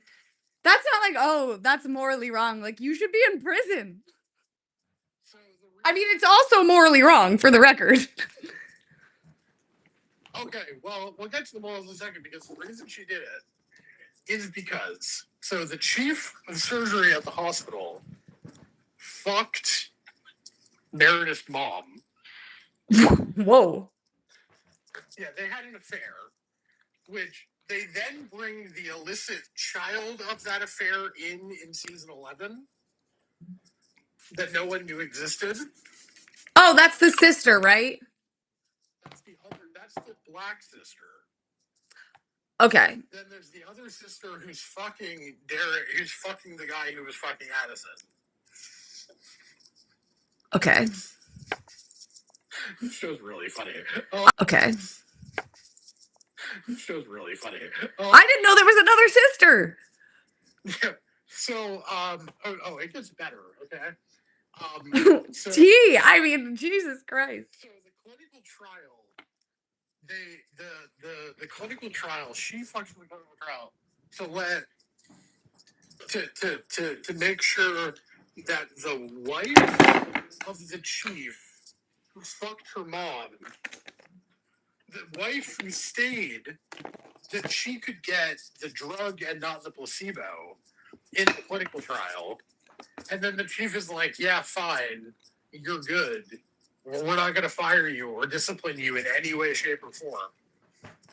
Because I am going to take the fall for this, because I am going to claim that I switched the drug and the placebo to help my wife. And then I'm going to start cheating on my wife the second that I put her in a care home. Okay. Actually, I'm back on Meredith's side. So then the chief puts the Alzheimer's wife in a care home, starts cheating on his wife with the mother of one of the other interns. Can this guy fuck anyone but people's moms? Are they the only women on Earth? You live in fucking Seattle, bro. Like, there's other people there. Apparently not. So that starts happening. Then in the spin-off show, Derek's little sister, who is also a neurosurgeon, is like an addict and a junkie. And then they bring, and then the spinoff is ending. So they then bring the sister to the main show. Um, and like, and basically like, the two of them spend an entire season fighting about who's the better neurosurgeon. They have a scene where she gets outed as an addict because I was gonna say probably him because he's not a drug addict. so there's a scene where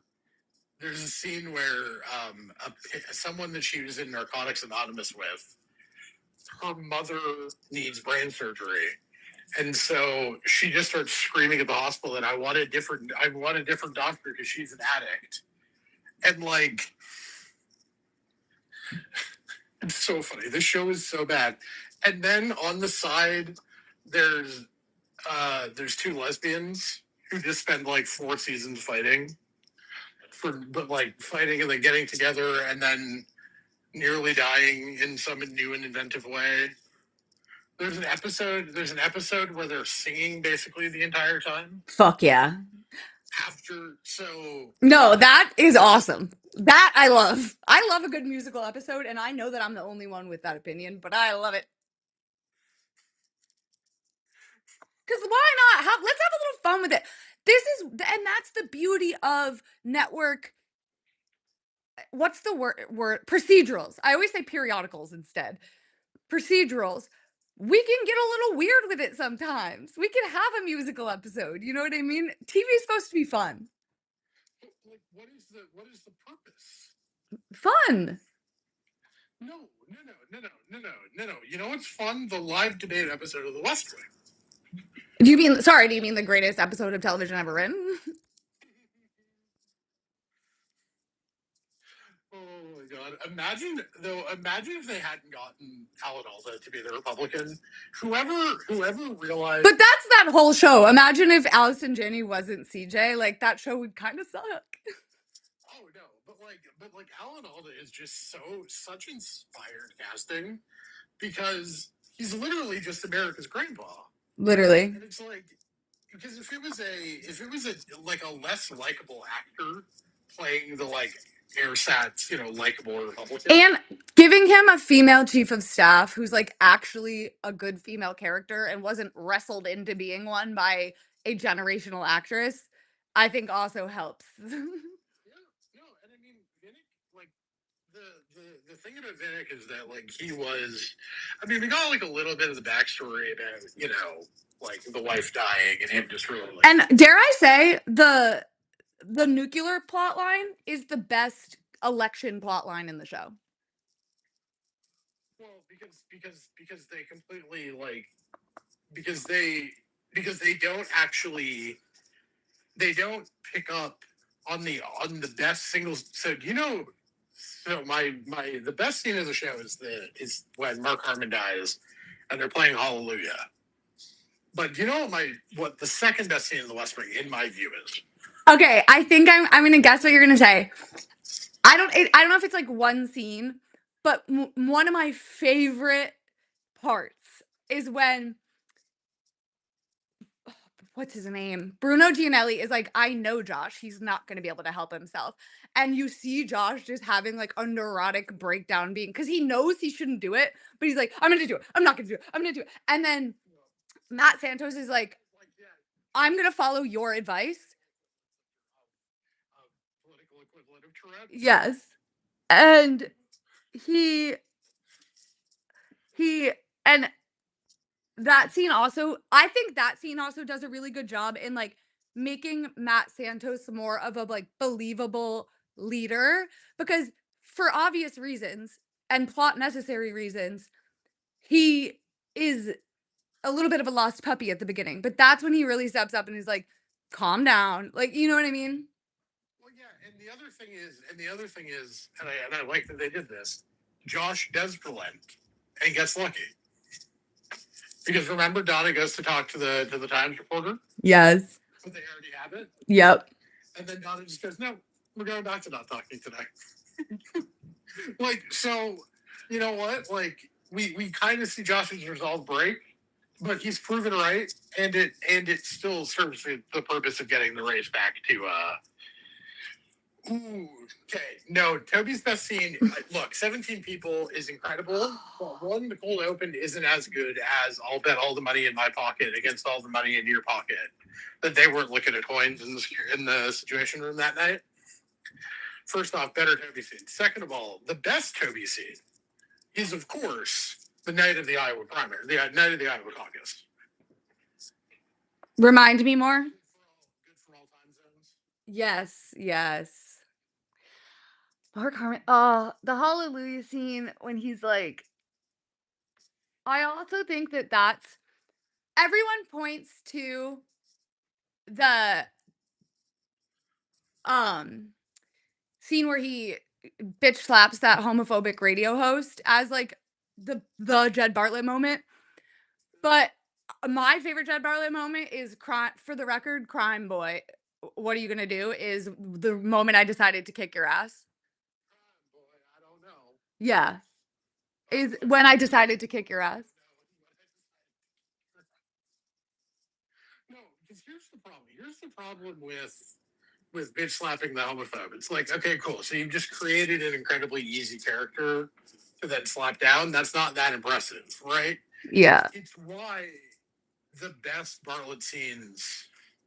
It's why the best Leo scenes and the best Bartlett scenes are either when it's the two of them arguing, or it's the two of them arguing with Fitz. Because, like, I mean, it's the end of season. Yeah, it's easy to beat someone in a fight when they're not treating you like an equal and they're treating you like a superior. You know what I mean? Yeah, I mean the best. I mean, oh god, remember when Fitzwallace keeps Leo after a meeting in the security room in the situation room, and he says, we have to. He can't cancel the jury strip, Leo. But it's just the way he starts. It's like, can you tell the difference between peacetime and wartime? I don't know. I don't know who the leading experts on warfare, but any list, needs to include my name at the top. So, and I can't tell you the difference between peacetime and wartime. And John Amos just, oh my god, it's so good, and it's. And I will say again, this is why season 7, I'm such a season 7 defender. Because like we talked about with Crofty getting thrown off and then like having to adopt the arc of like Leo dying, the way it was incorporated into the plot and into Josh's character is like one of the best arcs of the show. And it was something they obviously didn't know was going to happen. You know what I mean? And it was like so, I wish they hadn't. It was so devastating because also, like, I wanted to see Leo flirt with his press secretary more. Like, that was such a fun. And I will say, I was actually thinking about this the other day, like, what I think the post Sorkin West Wing does better. And I do think a lot of it is the interpersonal relationships, not even necessarily the romantic ones, but the Sorkin years do amazing for like two of those relationships. But the rest of them are kind of like one dimensional. And also, like the fact that none of these people have any kind of romantic life outside of CJ being wildly unprofessional is like just pretty unrealistic. And Well, and when you and the thing about the Scorpions is that they lay a lot of threads down, right? Say the Leo and Josh relationship that we get into in the Shadow Two Gunmen, right? And like, so you get that, you get the Leo, down in the hole story, uh right? And then Josh bails Leo out in Bartlett for America. that storyline again is one of my faves. That's what I think Josh really But then Sorkin does nothing with it for a season and a half, and it's left to the writers as Josh is making this momentous decision. It's that Josh and Leo, and again, even something. Do you know the first time they paused the idea of Leo McGarry for vice president is? when Sorkin throws it in the like cold open of the episode after Hoynes resigns, before they settle on Berry Hill, right? Josh says, like, that's my dream ticket, Harlan McGarry. Right? He's like, this is still the ticket I want. And then it's like a Washington Post photo or whatever, Times photo of Bartlett and Leo. And then to pull back at that string in the stadium, and he's, Leo's like, who do do you have a VP? You need me to, go kick his ass for you? And he goes, I've got my guy. We'll see, we'll see if he says yes. And then it's Josh, the wedding, as everyone's being pissy about Josh and trying to get him fired off the campaign, Yeah. And Leo's like, no, you're the man to do this. I am not the one to do this anymore. You won't do it. I love that. Love Leo so much. If John Spencer hadn't died, right? Like, you would watch the show and be like, oh, that's just the natural arc of Leo McGarry. Okay. Like, unfortunately, he had to die, Like, and then because it feels like it was supposed to torment, because Josh can't, otherwise it's too happy of an ending for Josh. Josh has to lose Leo to get done. Yeah. And but yes. But just like narratively, like not in the show, but like for like if it ends with and Josh like so improbably got this random congressman elected president, it cost him nothing and he gets the girl. It's just a little too perfect, especially because when you add in, and don't get me wrong, again, I think it's one of the best arcs of the show. But when you add in like the Deus Ex Machina, which the nuclear power explosion definitely is, which I think it works specifically in this story because there's lots of those hand of God events in politics. You know what I mean? But right. But it all would have been a little bit harder to believe if there like that had not been it had not cost Josh anything, narratively speaking. But I do think, and like I think that the Sorkin years, that he is much better at developing at showing, not telling about people. You know what I mean? Of showing us who these people are through, like when Josh tries to fight that fucking Heritage Foundation guy. I forget what they call him in the show, but they like they're much better at that. What does sort of irritate me is there's a lot of tell not show moments about, and to be fair to them, they do introduce all of these new people like all at once for the campaign. So it is a kind of hard, but I do, and I also think the choice to, and I get that it's a TV show called The West Wing, but the choice to stick with the White House and not just go full campaign was a mistake. And I get that you have three phenomenal actors that you don't want to just shelve for the last season. But I do think there was too much White House. That's my one criticism of season 7. And I know that yeah, and like Toby betraying CJ for kind of no reason, and well, here's my thing with the Toby stuff. It's like, perhaps you should have brought his brother up more than 3 times in the history of the show before you make Toby's entire final arc about the brother. Yeah, about like avenging his brother's suicide in some way. Yeah, it didn't really feel earned. It felt like they were like, we need a White House plot line. You know what I mean? Well, yeah, and then Kazakhstan for no clear and apparent reason. Like, also, like, Barley could have maybe just gotten off mask more frequently for events, and maybe that could have been the way to keep. I liked they should have done like more ledge stuff, like leaned more into the ledge stuff because I liked that they were like the conflicts they have with the campaign that's like you're going to pass our signature legislation right now, brother. Yeah, I mean the other thing about it is the fact that the last time we see Leo on camera is him talking is him advising the president. And the great moment when both sides are when both sides are in the various rooms, and they're like, "Why is McGarry in the Oval for like 2 hours?" And it's like, no, he's conferring with the Democratic VP nominee. No, he's not. No, he's not. And Vinnick is like, no, it's fine.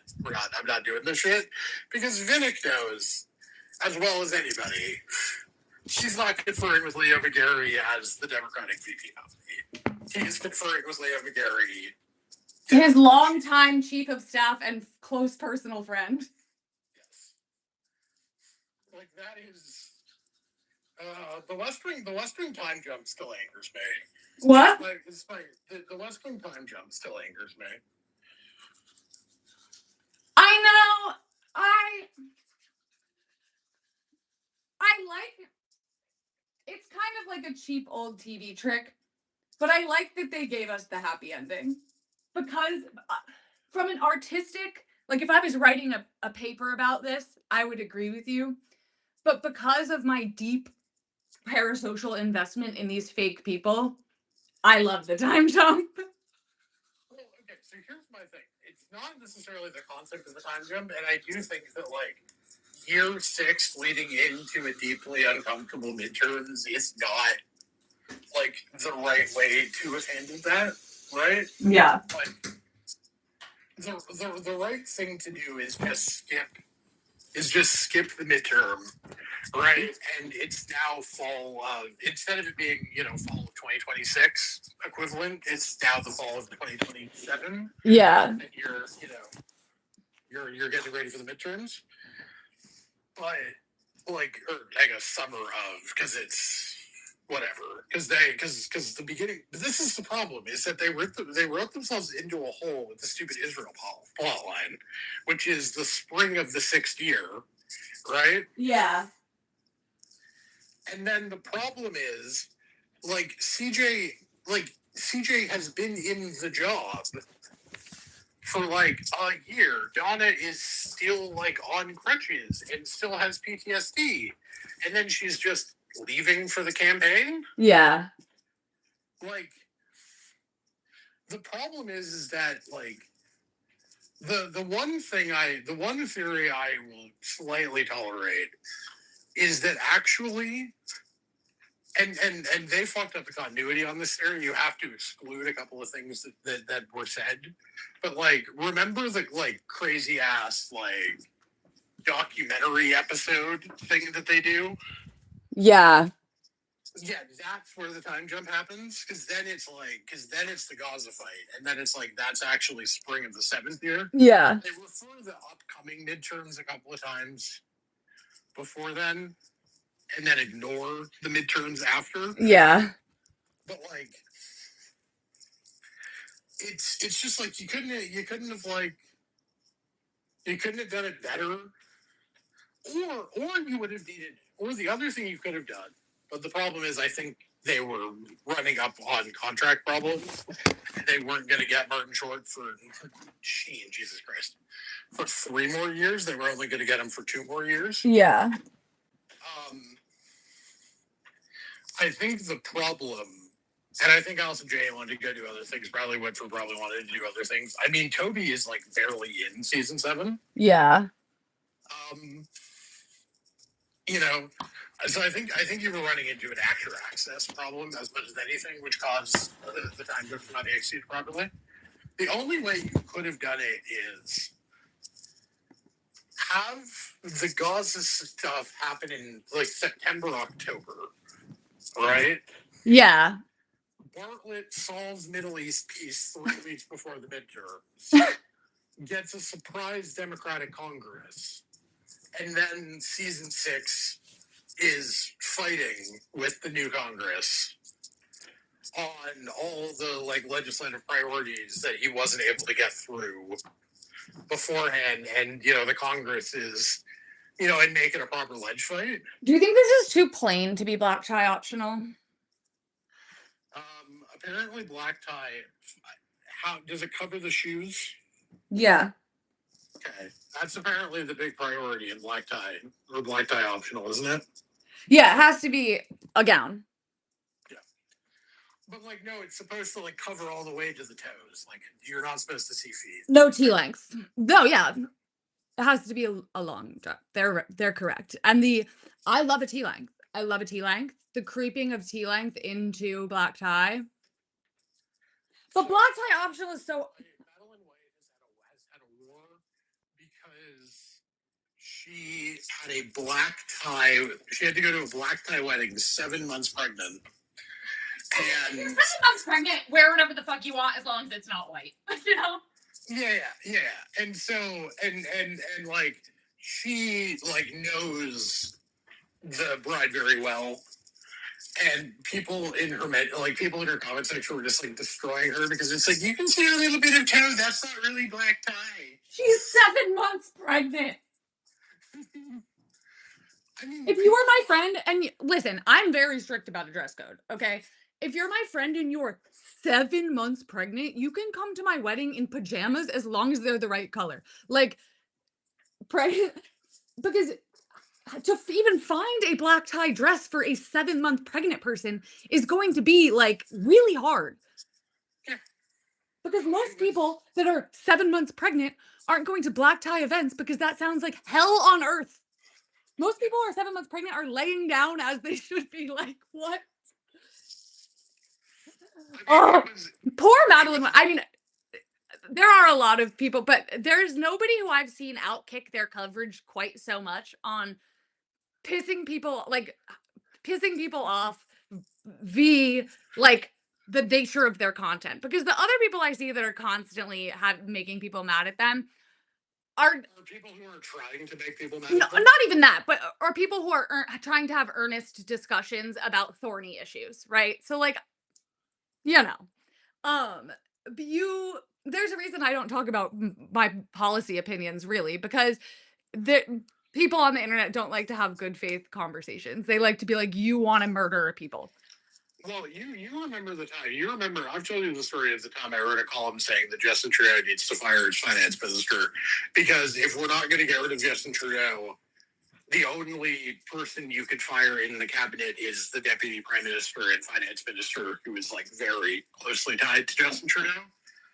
And knowing that I was going to be called a sexist because the finance minister was a woman, I literally made a specific point to say we should replace one woman with a different, extremely competent, very solid woman. And I still got called a sexist who doesn't think women should be involved in important offices of state. Of course.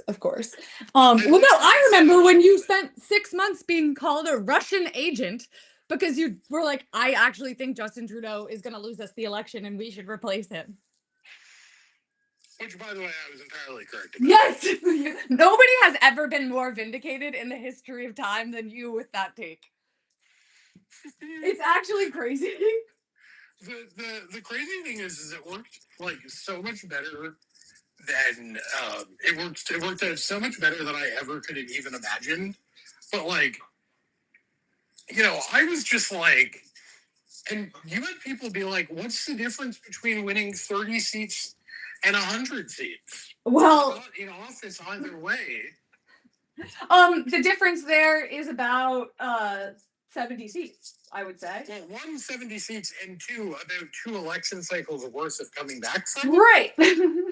Like, if we win 100 seats, change our leader, and Pierre Poilievre is as bad of a prime minister as we think he's going to be, that we could be one in, we could be one in back. Literally. If we win 30, congratulations. That's the Tories in 1997. You're the Tories in 1997. Right, exactly. It took them 3 years to come back, and it took them 3 cycles to come back. And it took them 4 cycles to win a majority government.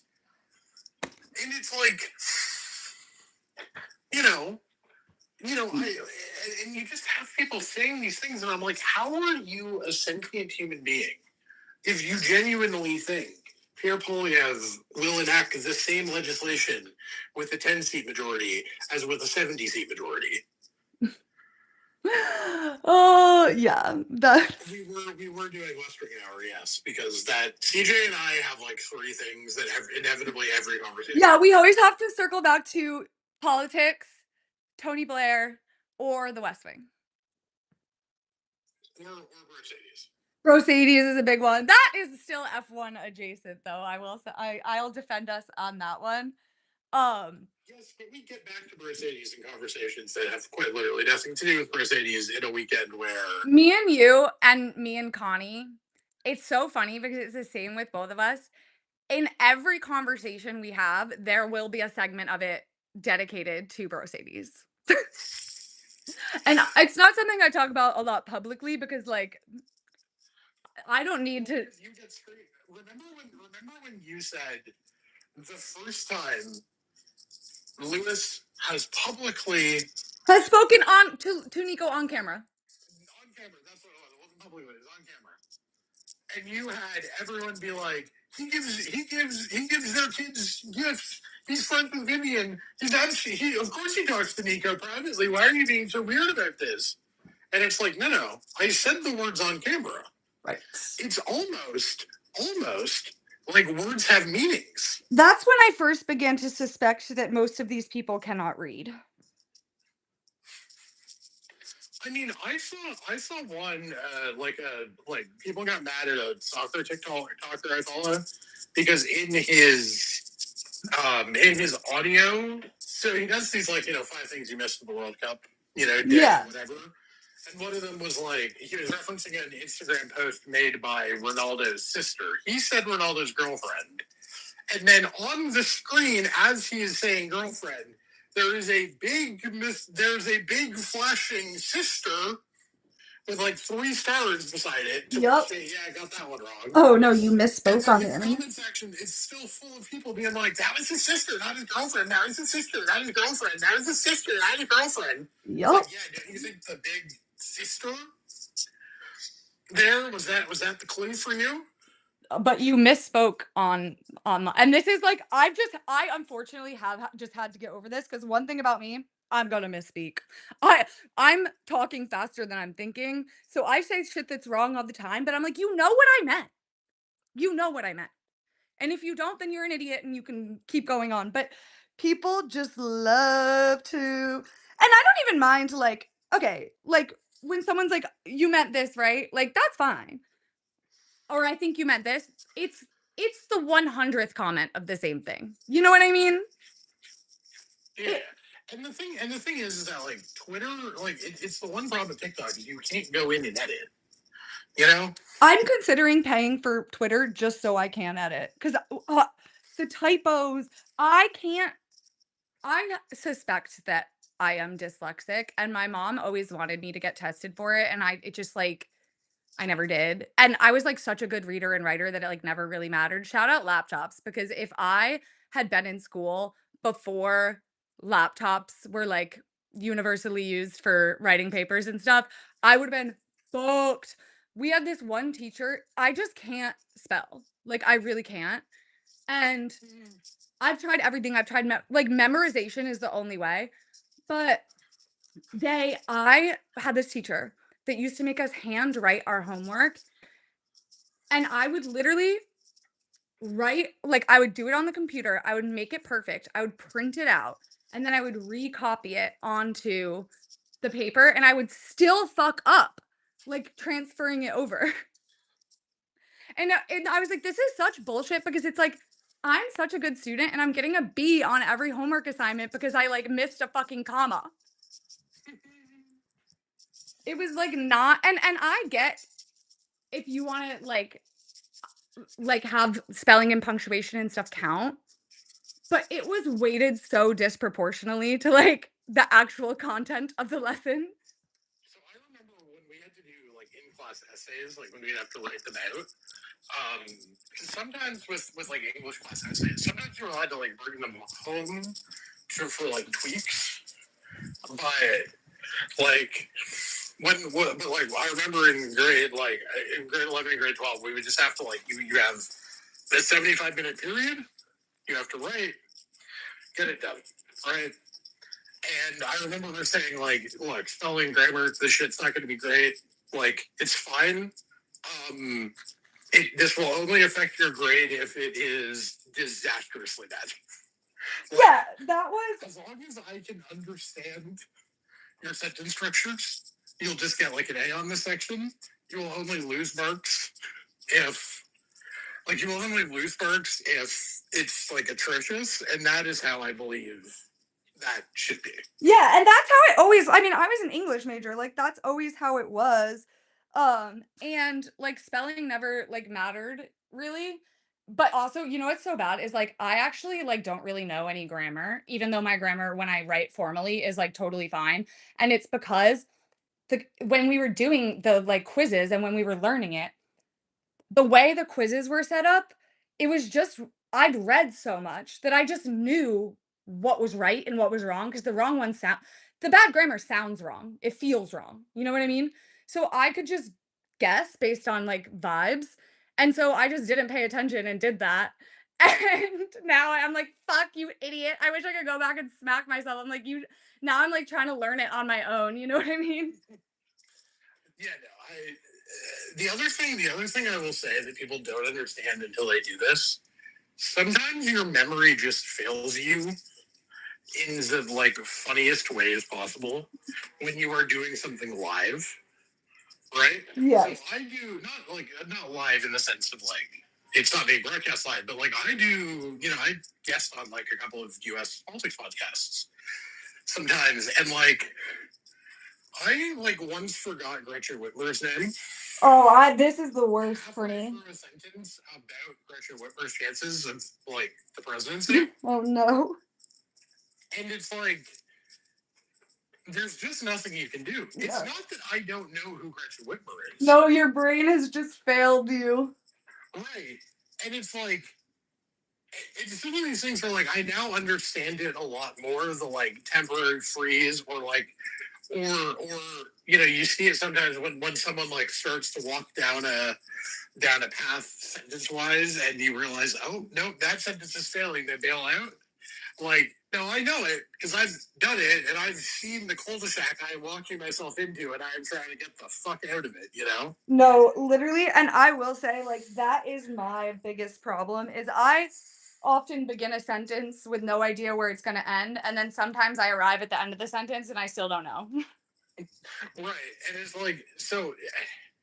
It's just one of these things where I have a lot more respect for content creators, and especially video content creators, because like you you just have to do it, right? Like you just have to do it, and you just have to get to the end. I mean, you used to start the lives on YouTube earlier, so I've watched you like a few times Oh, it's brutal. do the TikToks, and it's like I didn't understand why your post race lives take so much longer, because like you're consistently 20 minutes later than Dev to get yours up. It's because I have a stutter. Well, and Deb just one takes it.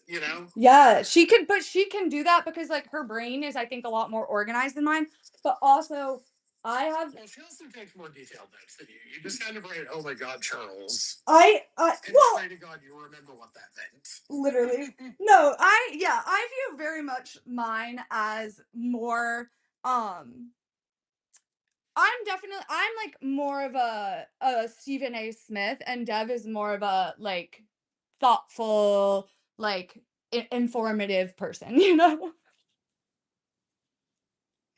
Like this is really just Deb is the Mina Kimes to your Stephen A. yes. Like I'm And Mina Kimes just being like an elite, like you actually understand football, yes or no, like is a great invaluable resource to football fandom, because the number of people that the discourse about Mina Kimes has proven don't know shit, because they just want the aesthetic of a big football player telling them football opinions more than they want actually good football analysis. and I'm like It's also just a good litmus test, like, if you, think she's an idiot, then you just hate women because she's, like, objectively not an idiot. Yeah, and like ESPN is making her like one of I think probably the highest paid non-former athlete analyst. She should be, as she should be. Oh yeah, no, but like, and the really funny thing is that many of the same people who hate her had no objection to the general concept of Zach Lowe, who, I mean, different career paths in that they did a different, well, like they both did a different form of journalism, caught the eye of You know people her at band, ESPN actually. for doing sports at a different company, got hired, and then rose the ranks very, Sorry. very quickly because they're just better at their jobs than everybody else. Like, but no one, but everybody was like, when ESPN fired Lowe, it was like, oh my God, Bill, make a call, get him to the ringer, and like the same dude bros are like, no, but Mita Kine, this is where we draw the line. Unathletic white guys are allowed to talk about basketball, even though they didn't play for shit. But Yeah, Mita, I also think like if Crossy and Rundle, and I think the Sky F1 broadcast has nailed it in that like you need a good mix. I think the problem with, although the NFL, I will say, does a good job in like who they pick because they just have more choices. To be fair, there's more ex players, but like the ones they do pick tend to be like, Jason Kelsey. I'm like, you could have succeeded in this even if you were not in like being a broadcast professional, not even necessarily about football. Even if you were never a football player, like he just has the timing, the personality, the like sixth sense of like when something's working, when something's not. So they do a good job in like picking their people, but I do think that the coverage lacks a little bit of like math and like analysis and like more less that's why Greg Olson. That's why Greg Olson is the best current. And like Collinsworth was such a breath of fresh air when he got the NBC gig, and why Greg Olson's now such a breath of fresh air at Fox, because they are the right combination of ex player, knows what they're doing, like knows how to talk about this, but also like clearly intellectually interesting people and interested people. So like, because Collinsworth like co-owns PFF. Oh, really? I didn't know that. Yeah, I don't know if he co-founded it or if he just bought it after somebody else did. But like Collinsworth's like a big investor in PFF. Like it's why when they introduce the players on Sunday night, you will see the PFF grades at the bottom of Yeah. like whatever, because Collinsworth is a PFF guy, and like Greg Olson, like explaining why it's not worth it to kick the field goal when you're why it's not worth it to kick the field goal when you're up 3 to go up 6, Yeah. like because it's just going to force the other team to be more aggressive and they're likely to score a touchdown on you, whereas they will quote unquote settle for a field goal. Like it's nice to see. But the other really funny thing is, like, the best like concept is the player perspective and the kind of like nerd wonk perspective.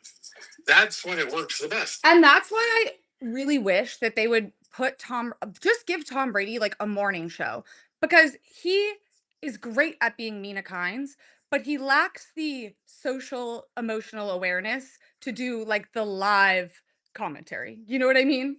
Honestly, you know what they should do? 3-man booth. They need to 3-man booth Brady because he is trying to do too much. He's trying to both be ex pro, this is what I would have done guy, and analytics math nerd guy. He needs to be Bernie Collins. 3-man booth. I actually I want a three-man booth in F1, but only if it's Bernie Collins. Like that this is not a permanent role. I would like more of her, but the problem is you never really know like some races I don't want that. But a lot of races I do, but you don't know ahead of time. I would love to see them try Crafty Nico Jensen as a three-man band. That would be Because I think good. if I don't think because I've thought about it and like I Can Jensen like, keep that train wreck on the tracks? well, that's the thing because I think with Brundle it's like I would love theoretically I would love Crofty Brundle Nico, but like I don't know if I actually want that in a race. I think I do. But I also low key think that would be the perfect three man because Brundle and like with Crofty, Brundle clearly has the relationship with Nico where he can be a little mean to him. And unfortunately, in a live situation, Nico Rosberg needs that because he can. I love you, Nico, and I would love to hear all about how the different kinds of brake wire that they physically use impact how far ahead, like how you need to apply pressure to the brakes. That is actually very interesting. But there's an F1 race going on right now. Yeah, no, I think the thing that would be really funny is like clearly F1, clearly Sky are in like a bit of an experimentation situation with. Well, because it's coming to that time where it's like Crofty and Brundle are still going to be around for a while, but the day is going to come, you know? Yep. Now, Like, I don't think either of them should be allowed to retire. Like, I think the British government must intervene. Like, they're going to unfortunately die someday. We have to face that. But like, they shouldn't be allowed to retire. I will say, Nico, you know, all of his daddy issues posting that he's been doing. Or he's like, but that LinkedIn post was crazy. But he and every of these like business bro podcasts he does, they're like, what advice? I'll never forget one of them was like, what advice would you give to like young people? And he is like, don't go into like, don't think you like do what you want to do, like follow your passion. Don't think you have to do something just because it's maybe what your father did and like everybody expects you to make this choice. And I'm like, and it's so annoying because these people don't know Nico Ross, like they don't know who he is. So like they weren't like something you want to share with the class, Nico. no, they didn't understand that that is like not just a vaguely interesting I science. am the first person who asked Nico Rosberg, do you wish that you took that full ride to Oxford Engineering? Not Oxford. It was some like swanky school. Do you wish you became an engineer instead? They'll get a medal from me. I'm dying to know the answer to that question. I mean, no, it's so funny to think about these guys because it's like they are